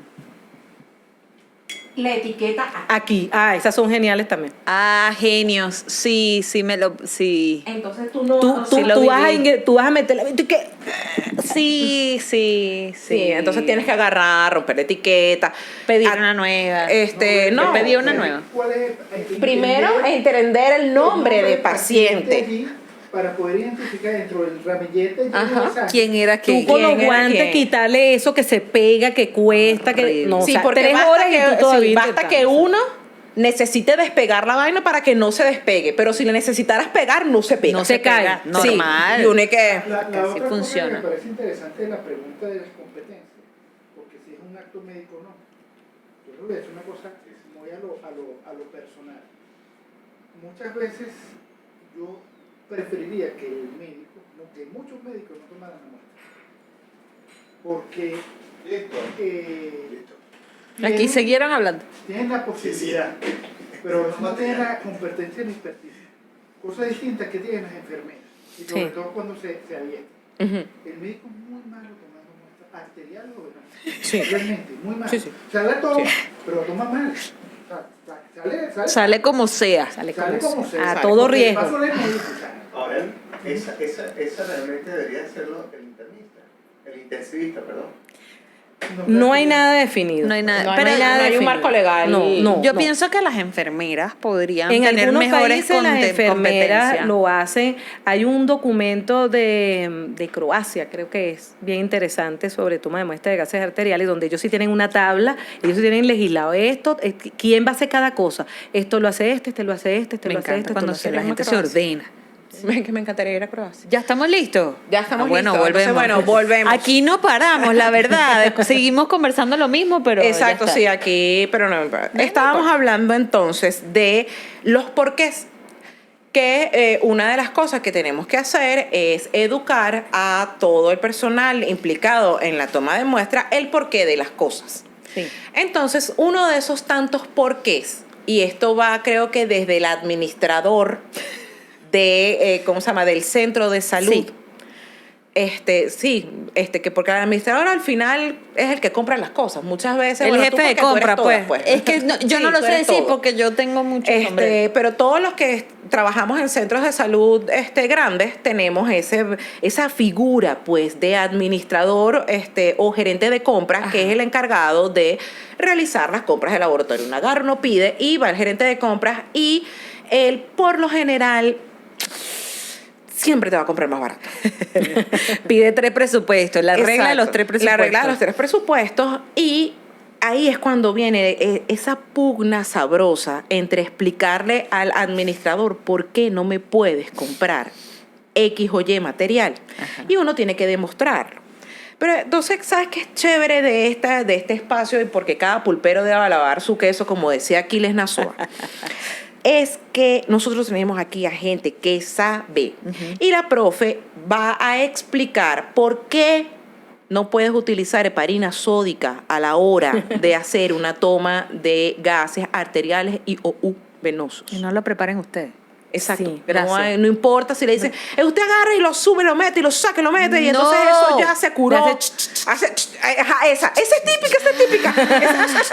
Y ya eso se curó. No hagan eso. Ustedes después de no ahí preparen toman la nada. muestra. No preparen nada. Entonces, profe, cuéntanos. Fíjense, lo primero es que las recomendaciones internacionales todas, porque ya eso está más que demostrado en cualquier cantidad de investigaciones que se han hecho, recomiendan utilizar dispositivos diseñados particularmente para gasometría. Y esos dispositivos tienen todas unas características. Podemos encontrar 4 tipos distintos de dispositivos que se utilizan actualmente para tomar gases, tanto arteriales como venosos. El primero, que era el más antiguo y que de hecho es el estándar de oro, a pesar de que no lo pensemos, son las jeringas de vidrio. Porque el vidrio es inerte. Nandi no ¿Qué lo quiere dijo. decir eso? Que no hay intercambio de gases con el ambiente de lo que se encuentre en su interior. Y eso es muy importante para una gasometría porque nosotros estamos midiendo presiones parciales de gases que se encuentran allí, o sea, en la muestra arterial o venosa del paciente y que es parte de lo que nosotros, de la información que nosotros vamos a reportar al médico. Entonces, el estándar es las jeringas de vidrio, por supuesto. Nada que ver, o sea, son costosas, no se recomienda la reutilización de ese tipo de material de toma de muestra, hay que esterilizarla, o sea, se quiebran, ahí tienen toda una serie de inconvenientes, ¿sí? Luego tenemos las inyectadoras comunes de plástico, que obviamente se popularizaron hace mucho tiempo para toma de muestras de todo tipo. Pero esas jeringas están elaboradas de polipropileno de baja densidad y el plástico es poroso. Por lo tanto, puede haber, y en el tiempo, o sea, es tiempo dependiente y temperatura dependiente, y ya vamos a hablar del tema de la temperatura, puede haber intercambio entre los gases que están en la muestra y el gas ambiental, ¿sí? El oxígeno y el CO2 ambiental. En tercer lugar, lo que deberíamos utilizar son las jeringas especiales para gasometría que están diseñadas con un tipo de plástico particular que es polipropileno de alta densidad. Entonces, por su alta densidad, tiene unos poros mucho más pequeños e impide el intercambio de aire y de gases con el ambiente. Y por último, tenemos los capilares. Porque también hay toma de muestras para gases, tanto arteriales como venosos, capilares. Los capilares pueden ser de vidrio o pueden ser de plástico. Eso es uno de los primeros temas, los tipos de material. ¿Por qué no utilizar las jeringas que nosotros preparamos? Primero, porque esas jeringas no son del plástico adecuado, va a haber intercambio de gases. Segundo, porque al heparinizar nosotros, hacer el procedimiento utilizando heparina líquida, generamos 2 efectos principales. Efecto de dilución, sobre todo dependiendo del volumen de sangre que vayamos a extraer, que generalmente nunca está estandarizado, sino que se hace al ojo por ciento. Y después de quelación. de iones, producto de que esa heparina sódica que nosotros utilizamos comúnmente es heparina terapéutica, ¿sí? Y esa heparina terapéutica viene en altas concentraciones, ¿sí? Y la heparina es un polianión, va a atrapar iones que también nos interesa medir en el caso de estos pacientes. Hablamos de calcio ionizado, magnesio, van a alterar también el pH de la muestra, que es parte de lo que nosotros estamos midiendo, sobre todo dependiendo de la cantidad de la dilución. Y por otra parte, el sodio, si nosotros vamos a medir dentro de todo, vamos a decir, las pruebas incluidas, vamos a medir electrolitos que generalmente también se utilizan porque aparte del pH, la presión de CO2, la presión parcial de oxígeno, el bicarbonato, también se reporta brecha iónica, vamos a tener sodio, que necesitamos medir, cloro y potasio, y si nosotros tenemos una heparina de sodio, ¿cómo vamos además a medir el sodio en esa muestra? Porque estamos agregando, vamos a decir, un sodio que viene externo al paciente. No se logra estandarizar, y otro punto importante es que todos estos líquidos que nosotros tenemos, todos los líquidos, este tecito que yo tengo aquí, el café que tú tienes, la heparina que está en el frasquito, tiene gases de por sí equilibrados con el ambiente, o sea, tiene una presión parcial de los gases y por tanto, si nos queda mucha cantidad de heparina líquida en esa muestra, vamos a estar afectando también las presiones parciales de los gases.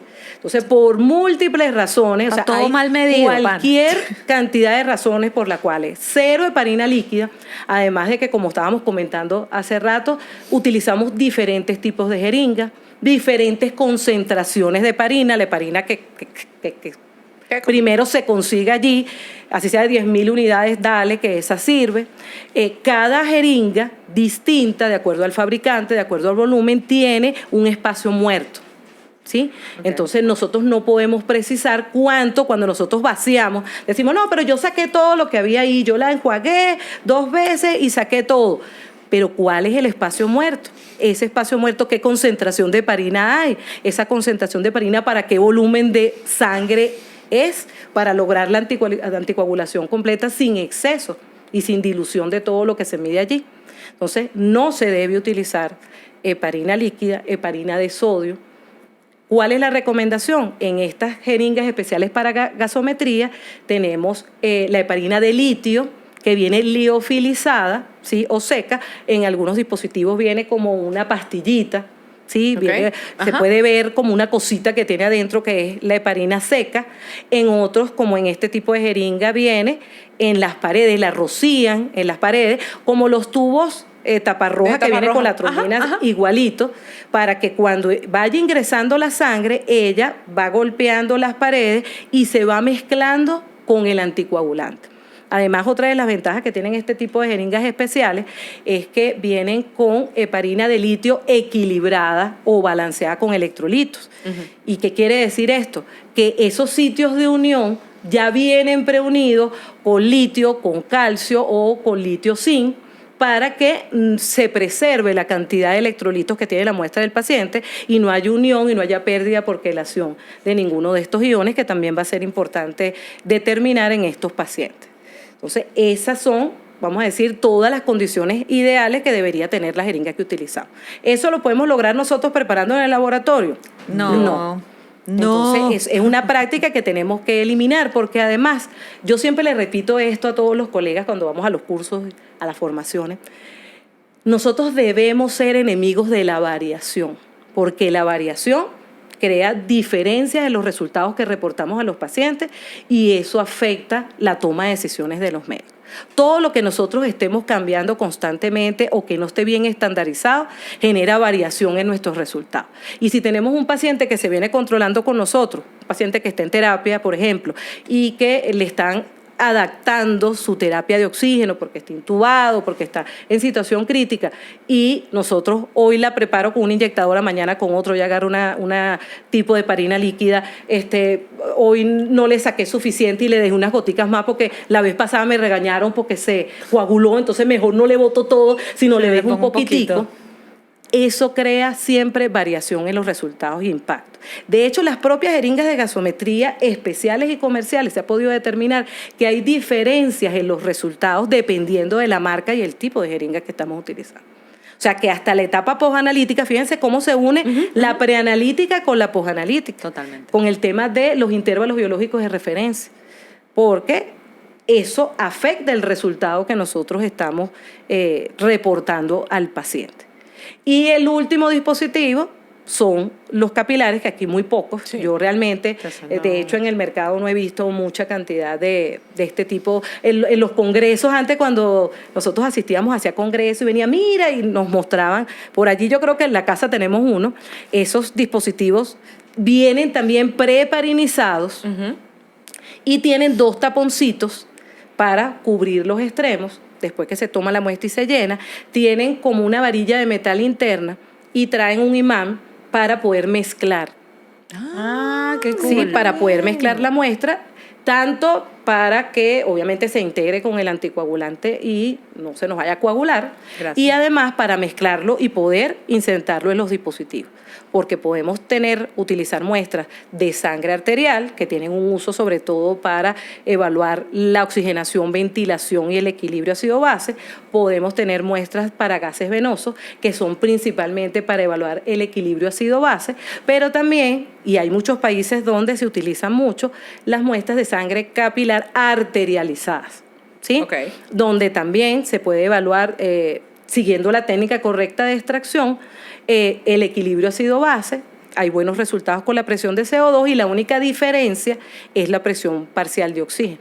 Claro. Que generalmente, por el intercambio de gases que hay a nivel ya capilar con el intersticio, hay una pérdida. Siempre, a pesar de que la arterialización busca disminuir esa pérdida, hay una pérdida de esa presión parcial de oxígeno, y vamos a decir que es el parámetro que se va a ver más afectado de todo, pero si el médico necesita evaluar otras cosas, se puede utilizar una muestra de sangre capilar arterializada. Ajá. Pregunta. Gases arteriales o venosos sin heparina. Sin nada. Eso que te dicen, no, porque es que el tiempo de coagulación, y entonces es cortica, entonces usted puede, claro que sí puede, si tienes al paciente al lado, sí le puedes tomar el equilibrio ácido-base, sobre todo en los venosos me ha pasado. Que no importa que no esté heparinizado porque la coagulación no se va a llevar a Tarda un cabo ahí tiempo. mismo. Exacto. Sí, mira, nunca he visto eso porque además es un gran riesgo. O sea, tú no puedes valorar al ojo por ciento y decir, no, mira, la coagulación va a durar 5 minutos, 3 minutos, 4 minutos, 6 minutos, o sea, cuánto tiene la coagulación el paciente, o sea, en cuánto Nadie tiempo va a coagular sabe. esa muestra particular para yo meterla en un dispositivo y que vaya a terminar afectándose la muestra por la presencia de microcoágulos, liberación de potasio. Ya se ha demostrado, de hecho, por eso es que se recomienda el buen mezclado antes de colocarla en el dispositivo, porque los resultados son diferentes dependiendo si tienes una fracción rica en plasma o rica en componente celular. Te pueden formar microcoágulos y tú ni siquiera te vas a enterar. Y esos coágulos también pueden pasar al dispositivo y obstruir el dispositivo y evitar igualmente que le des un resultado, porque después que el dispositivo se te dañó, mientras que lo limpias, lo destapas, lo acomodas, lo calibras, lo controlas y vuelves a pasar la muestra, ya perdiste el tiempo para poder procesar ese tipo de muestra. Entonces no tiene como mucho sentido. Sí. No tiene como mucho sentido decir que no vamos a colocarle ningún tipo de heparina, porque es más el riesgo que tenemos al beneficio, sobre todo si tenemos material que está diseñado perfectamente para poder hacerlo. Ana acá pregunta justamente sobre los coágulos y dice, la presencia de coágulos en la muestra, ¿de qué manera interfiere en la lectura de los gases arteriales? Mira, toda muestra coagulada que se nos vaya a ir por la vía de los electrodos nos va a afectar la lectura de lo que estamos haciendo. O sea, que desde por sí, desde el punto de vista analítico, nos está afectando. Y después, la coagulación o el proceso de coagulación, por ejemplo, en la activación de las plaquetas se libera potasio, y si yo estoy justamente midiendo electrolitos en conjunto con todo lo demás, voy a estar afectando allí La otra los medición. componentes que estoy midiendo. Entonces, no se quiere, o sea, es precisamente lo contrario, necesitamos tener una muestra de sangre heparinizada, sangre total, que tenga las mejores condiciones para nosotros hacer el procesamiento de esa muestra. Básicamente afecta a todo. Afecta a todo. O sea, no, coágulo, no. Sí, no importa, no vayan a pedir que descartemos el coágulo y que No, después no, lo hacemos. no. Tengan No un lo poquito hagan de tampoco. por favor. No lo hagan tampoco ustedes. También, sí. por favor. pasa. O sea, que hacen y que. Bueno, Porque a veces Y te lo sacan el llevan. churrito. Sí, Ajá, Nosotros sacan decimos el el churro, churrito. sí, total. Agarran y Sacan cuando uno va a sacar la primera gotica, que siempre dice, o sea, mezcla bien y después ¿Cómo es descarta ese la mezclado? primera. O sea, vamos a Ahí dañar está. la jeringa, Ajá. ¿sí? Primero hacia arriba, ¿sí? Y después hacia abajo, garantizando que haya una buena integración, sobre todo si ha pasado mucho tiempo, porque a veces nos llegan muestras. Una muestra bien tomada es una muestra donde te viene la sangre íntegra, completa, homogeneizada, ¿sí? Pero a veces ves una muestra que te llega separada, completa, casi Sí, que como que la casi, centrifugaron. sí, Tú dices, señora, esto sí. parece que lo Sí. centrifugaron. Espérate. O sea, esa es una muestra que ha pasado mucho tiempo, ¿sí? Que además ya hay comprometido los resultados porque hay muchos factores allí que son tiempo dependientes que afectan y hacen que ya la muestra no sea representativa del estado real en que se encuentra el paciente. Igualmente, el buen mezclado para homogeneizar completo, siempre entre los dedos, hacia arriba, hacia abajo, invirtiendo la jeringa, aproximadamente, no sé, puede ser 1 minuto, 2 minutos que te puedes llevar haciendo el buen mezclado. Después siempre se retira el tapón y se descarta la primera gota. Es muy importante porque es la que está más en contacto, vamos a decir, con el ambiente. Y además te permite ver si se formó algún tipo de coágulo que haya podido quedar en la punta. Ok. Pero he observado personas que cuando están haciendo ese proceso de que elimino la primera gota, viene un El coágulo, churrito. entonces empiezan a apretar y entonces parece un churrito que va saliendo, hasta cuando sale todo el churrito, entonces, bueno, me quedó esta puntica aquí, la Y voy a eso es lo meter que voy en a el pasar. equipo. Es que no. No. Ya está todo comprometido, todo lo demás. Ya tú detectaste que esa muestra estaba coagulada, es una muestra comprometida y es una muestra que tú, lamentablemente, obviamente, como hemos venido conversando por el paciente, es una muestra que tienes que mandar a repetir. Por aquí nos preguntan, ¿sabías que existen unos atrapacoágulos? O sea, un Sí. dispositivo específico para eso. Sí, ¿Qué pero opinas ese al respecto? dispositivo, sí, Ajá. hay unos dispositivos que vienen adaptados para ciertos equipos Sí. que se colocan en la punta y que como un cuando la coladorcito. persona ingresa, tiene como unos filtros y unas cosas adentro que permite que pase la muestra, pero los coagulitos que puedan estar quedan allí retenidos. Ok. ¿A quién protege ese atrapacoágulo? Al Al equipo. equipo. Pero la integridad de la muestra, ¿qué? Sí. Está Eso todo no, comprometido. eso no te lo está garantizando. Sencillamente una muestra coagulada es una muestra que no es apta para poder realizar el estudio. Independientemente de que con eso estemos protegiendo al dispositivo. Bueno, en este estás caso. protegiendo tu equipo, pero no estás protegiendo el Al resultado. paciente, exacto. Ni está Claro. garantizando adecuadamente el resultado. Aquí hay una pregunta que me llamó full la atención, que es de la parte de extracción, que se me quedó allí andando. Y es rara, pero bueno, aquí voy. Nosolillo dice, cuando hacen la extracción y meten aire de a chorro, ¿cuáles son las consecuencias directas? Si las Aire hay. de a chorro. Debe Bueno, ser que toman o que, no sé. Mira, de verdad que intento entender es que lo hacemos hacia el paciente o hacia la No me muestra. especifica. Cuando hacen la extracción y meten aire de hacho.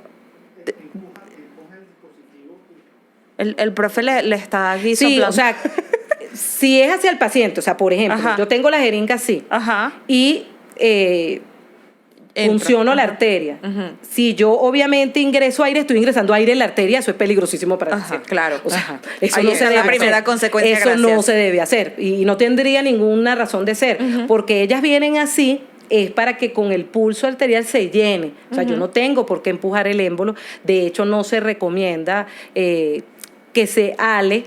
Igualmente en lo venoso, que ese es otro tema. La técnica del venoso cuando alas todo el alamos émbolo. con Ajá. mucha fuerza, Rompes. colapsamos el vaso, además creamos un intercambio de presiones allí que me van a afectar las presiones parciales de los gases y pueden generarse también hemólisis. Y en una muestra de sangre completa va a ser muy difícil para nosotros poder ver que la muestra está hemolizada, a menos que la dejemos sedimentar. Entonces, Debe ser que Hace presiona. presión en la muestra hacia el dispositivo. Bueno, tampoco lo he visto. Hay distintos mecanismos. Hay dispositivos donde tú inyectas la muestra y hay dispositivos que ellos mismos tienen una aguja Sí, y que- ellos succiona, pues extraen succionan ellos la muestra. Entonces no entiendo muy Sí, bien a Nosolillo, cuál de si todas nos las puedes cosas que se explicar refiere. mejor y cuando Exacto. pasemos al capítulo. Lo volvemos lo volvemos a preguntar. discutir. Sí, lo volvemos a... aquí voy. ¿El transporte de los gases van en hielo o no? Fíjate, otro tema interesantísimo y eso tiene mucha relación con la temperatura. No sé si ustedes se han dado cuenta que la mayoría de los dispositivos tienen una opción para uno colocar la temperatura del paciente. Y es porque las presiones parciales de los gases tienen propiedades fisicoquímicas que están muy relacionadas con la capacidad de diluirse dentro de esa solución, y la temperatura es un factor importante que afecta la solubilidad de los gases en esa matriz, que en este caso es la sangre. Entonces, cuando hay disminución de la temperatura, disminuyen las presiones parciales de los gases porque aumenta la solubilidad. Además, aumenta la afinidad de la hemoglobina por el oxígeno. Y todo esto incrementa ese efecto relativo de que hay una disminución de la presión parcial de los gases. Entonces, en el caso del paciente, cuando nosotros consultamos al médico y le pedimos que nos lo envíe como información necesaria, es porque la determinación se realiza a 37 grados en el gasómetro. Entonces, todo el mecanismo físico-químico se va a dar a 37 grados. Y si la temperatura del paciente es distinta a 37 grados, o sea, o es más alta o es más baja, va a haber una diferencia entre el valor reportado.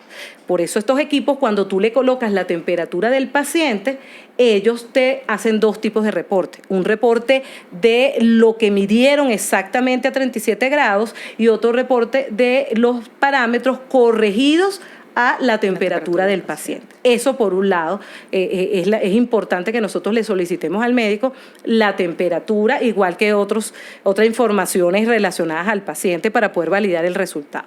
Y después, con el transporte, pasa lo mismo. Si tú enfrías la muestra y tienes una jeringa, por ejemplo, de las habituales, de las jeringas de insulina, sobre todo que tienen más porosidad y más intercambio, por estas mismas características fisicoquímicas de los gases, se van a afectar las presiones parciales de los gases y va a haber un mayor intercambio, sobre todo de la presión parcial de oxígeno, por el enfriamiento. ¿Por qué se sugería enfriar? Para disminuir el metabolismo, porque tenemos células que también consumen oxígeno, ¿sí? Que también liberan CO2 y que obviamente en el tiempo va a haber un proceso metabólico que va a afectar el resultado de lo que allí se encuentra. ¿Qué se recomienda en realidad? Se recomienda que los gases sean procesados en un lapso no mayor de 15 minutos, preferiblemente, o hasta media hora, y transportados a temperatura ambiente, para evitar esas variaciones y esa disminución relativa del oxígeno que va a generar paso, porque tenemos unas presiones parciales de oxígeno en el aire ambiente que son superiores a lo que hay en la muestra generalmente de los pacientes. Entonces va a haber un proceso como de intentar equilibrarse cuando hay intercambio y se va a modificar la presión parcial del oxígeno, ¿sí? Entonces esa es la recomendación. Si usted está, no sé, en el Luciani, como decíamos, usted está en el Luciani, y resulta que los gases se lo van a procesar por allá, no sé, en La Paz, en un laboratorio que queda en La Paz, y va a pasar mucho más tiempo de eso, la recomendación es que se transporten en agua y hielo, ni siquiera con hielo, porque el hielo y el frío y el hielo adherido directamente a las paredes va o puede producir hemólisis por ruptura de los glóbulos rojos.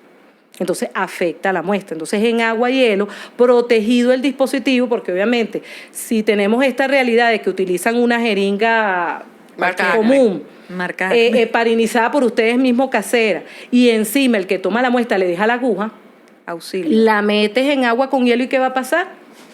Todo entra. Toda esa agua entra y eso se vuelve una copa de vino, o sea, toda la sangre se contamina, se diluye la muestra, se pierde realmente esa muestra tan valiosa.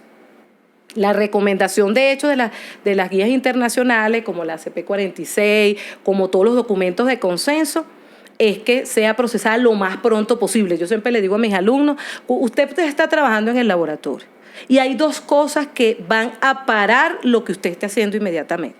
Y esas dos cosas son unos gases y un líquido cefalorraquídeo. Ajá.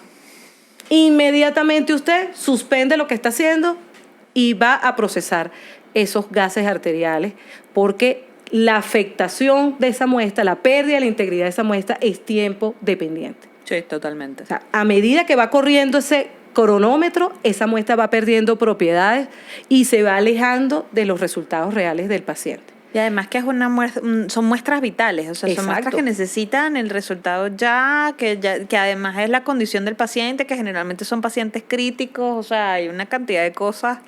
Hay una cantidad allí de cosas implicadas. que hacen que nosotros tengamos que tener especial interés en la etapa preanalítica y en cómo se lleva a cabo. Entonces, a temperatura ambiente, procesada antes de 15 minutos, preferiblemente, máximo media hora. De hecho, la recomendación de agua y hielo, y eso uno lo lee y le da risa porque es para jeringas de vidrio, ni siquiera para jeringas plásticas, es para jeringas de vidrio. En dado caso, el FrioFac. El frío, El FrioFac pudiera funcionar. No debe tener contacto directo con la muestra. Ok. ¿Sí? Porque puede afectar. Tendría como que te digo, hacerlo como una pañito, una cosa. pañita de Sí. gasa, una cosa. Tendríamos que colocarlo que mantenga el frío, ¿sí? Y el máximo periodo de tiempo en ese caso es 1 hora. Ok, o sea, ok. seguimos contra el reloj. O sea, no es que vamos a pasear por toda la ciudad. Porque es el frío de gel, no el que es duro. Porque hay dos tipos de Sí, FrioFac. Exacto. Hay el uno que es FrioFac. rígido Ajá. y hay otros que son más De gel. maleables, pues que Ajá. son de gel. Pero muy importante. O sea, ya por ahí ya sabemos una muestra que se transporta en agua y hielo, que se transporta en frío de 0 a 4 grados. De más de media hora ya tenemos que asumir que ya ahí estamos perdiendo. Sobre todo dependiendo de la celularidad que tenga la muestra, eso es otro factor.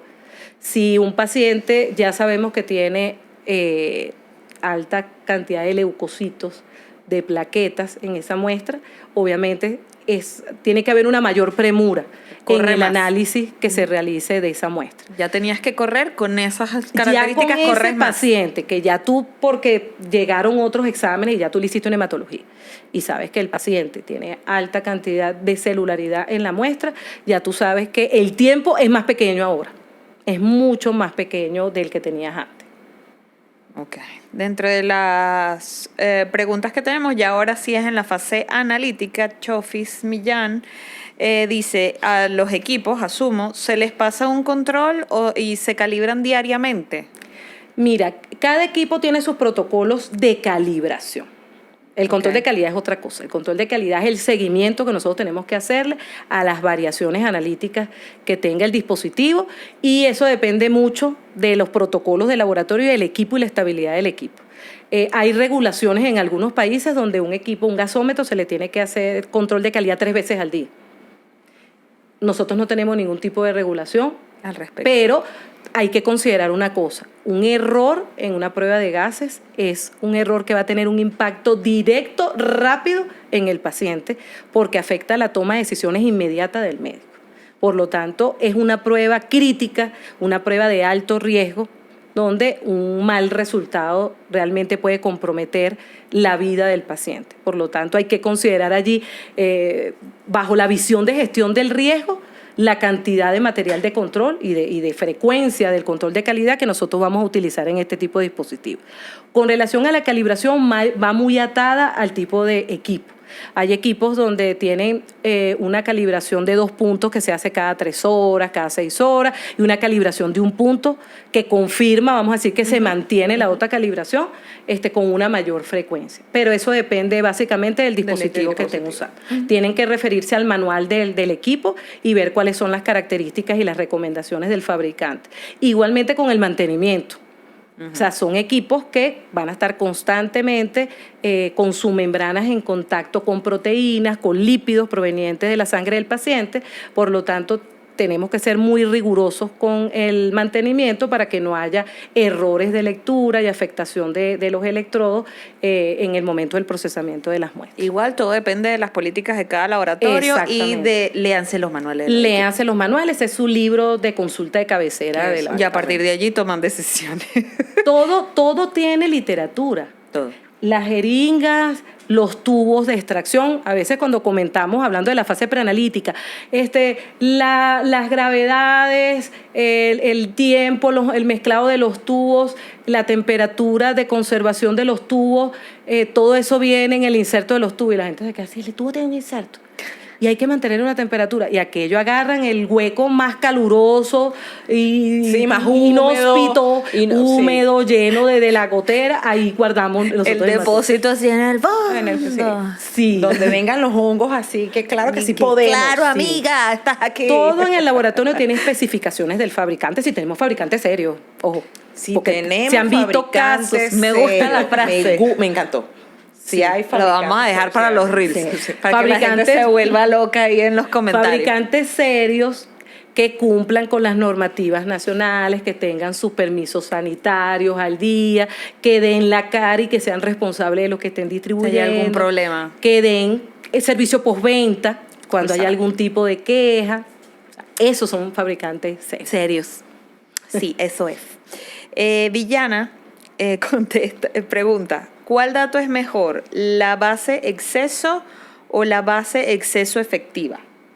Mira, eso depende mucho del análisis que vaya a hacer el médico de los resultados. Con relación a los gases, hay cualquier cantidad de cálculos que vienen incluidos en los gasómetros, que son muy importantes para los médicos y que a veces ellos no nos dan la información para nosotros poder suministrar. Una de esas informaciones es el FIO, el FIO, sí. que está, o sea, cuál es el aire inspirado, el porcentaje de aire inspirado que tiene el paciente en ese momento, ya sea que esté o no en tratamiento con oxigenoterapia. Porque hay muchos algoritmos de cálculos que son importantes para ellos después ajustar esos valores del paciente que el mismo dispositivo los calcula. ¿Sí? Se los da directamente si nosotros le damos los datos. Entonces, eso depende del médico y depende del análisis que vaya a hacer de los resultados del paciente. Fundamentalmente. Las políticas y de cada laboratorio y la unión entre el médico el y equipo que tenga, porque no todos los laboratorios tienen equipos que den la capacidad o que tengan la capacidad de hacer todos los cálculos. De hecho, hay muchas aplicaciones de teléfono. Ahorita tenemos aplicaciones para todo. Entonces, los médicos descargan sus aplicaciones donde ellos colocan los datos y cualquier cálculo que ellos necesiten para evaluar el estado ácido base del paciente o hacer ajustes de oxigenación, lo pueden obtener también por esa vía. Buenísimo. Nuestra amiga Katsumi, te quiero, amiga. Sé que depende del diagnóstico, pero ¿qué valor del lactato ya es alarmante? Los cartuchos de acá, de México, ya tienen lactato. Sí, mira, eso depende de los intervalos depende. también de referencia y que nosotros observemos cuáles son los valores críticos que también son declarados, que esa es otra cosa importante. El tema del reporte de los valores críticos, no solo para los gases, para todos los parámetros de laboratorio.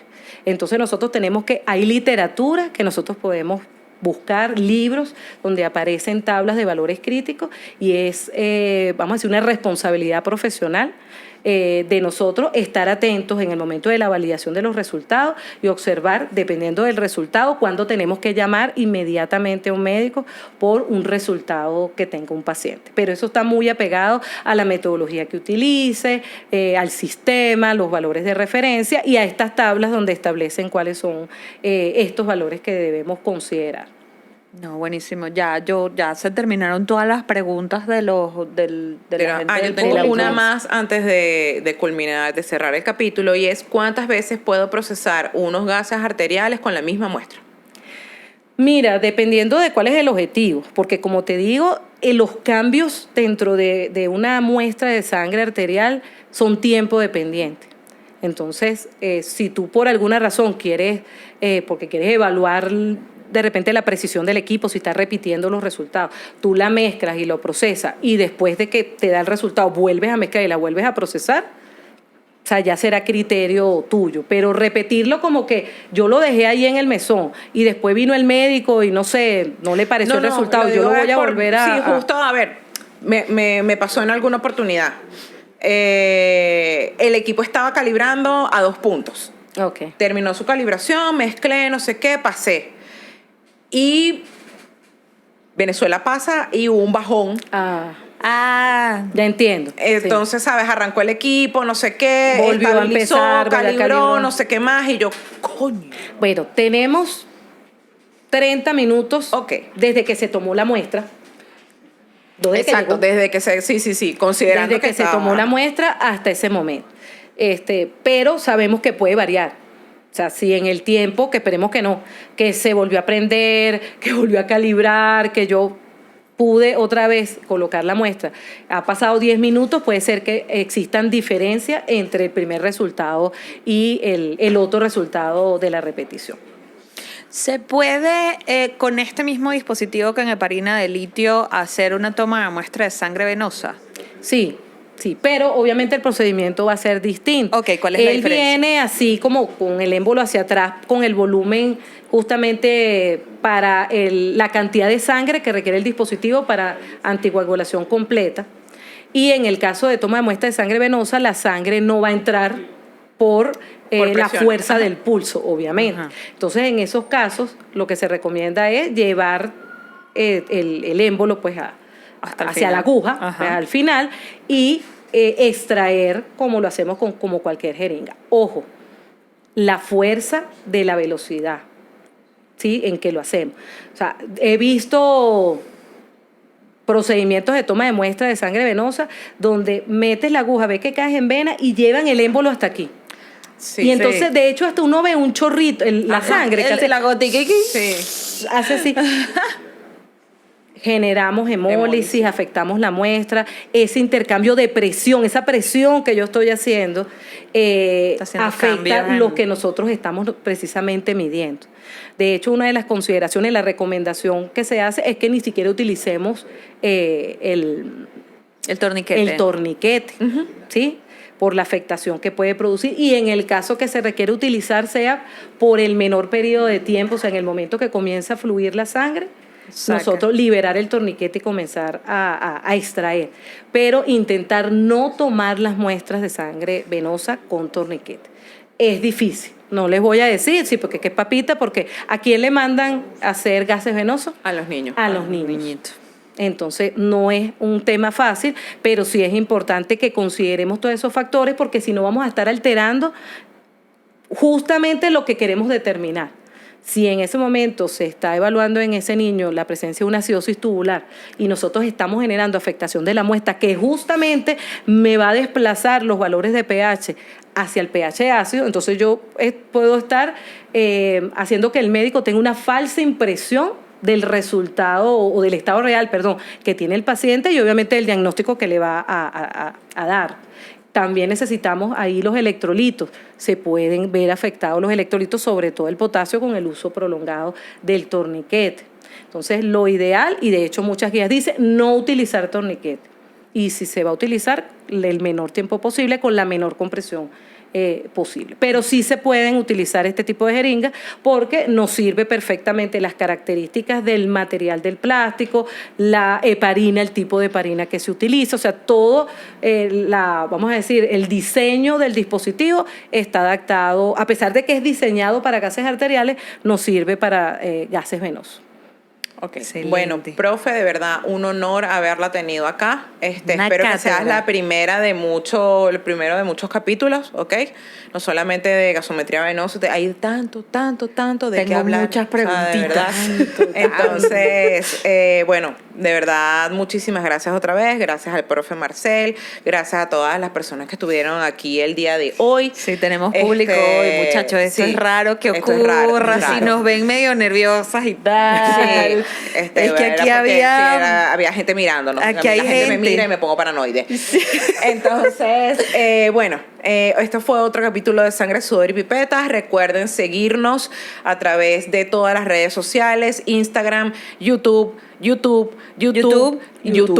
Le dan y a la el YouTube. campanita, le dan a suscribir, nos escriben todos los comentarios que quieran, TikTok, está Facebook, que todavía no me sé meter, y pronto nos vamos yo en algún momento tengo que aprender, no entiendo. Pero ¿por qué no sé? No entiendo. No entiendo cómo meterme en la cuenta de nosotros en Facebook. No entiendo. Qué loquis. Bueno, déjame ver, ahí vemos. Lo vamos a lograr en algún momento. En algún momento lo Oportunidades de lograremos. mejora, mejora Oportunidades de continua, mejora, a veces. mejora Pero yo continua. lo digo abiertamente. Tú lo asumes. Claro, ¿qué puedes hacer? ¿Sabes qué es lo peor? Que a lo mejor alguna tía tuya sí se sabe meter en Facebook. ¿right? Bueno, tías, me pueden escribir. Generalmente las tías tienen más experiencia en el en Facebook. el sí, son, mira. Hábiles, una cosa, hábiles. No una estoy segura si terrible. mis tías me ven, mi mamá sí, pero no estoy segura si mis tías. No, y ¿sabes qué es lo peor? Que ya tú eres la tía mayor de alguien. O sea, tú deberías, o Ya sea, me dolió. sí, por ley divina, te toca mandar piolines y saber manejar el Facebook. No mando piolines, mando otro tipo de piolines. Pero no pasa nada. Métanse en la página web porque ya saben que tenemos la tiendita y tenemos un montón de cosas chéveres por allí. Gracias, profe. Gracias a ustedes por la gracias, invitación y por el momento hablando de este tema maravilloso. Nos vemos en una próxima oportunidad. Los queremos. Los amamos. Ay, se me atravesó otra.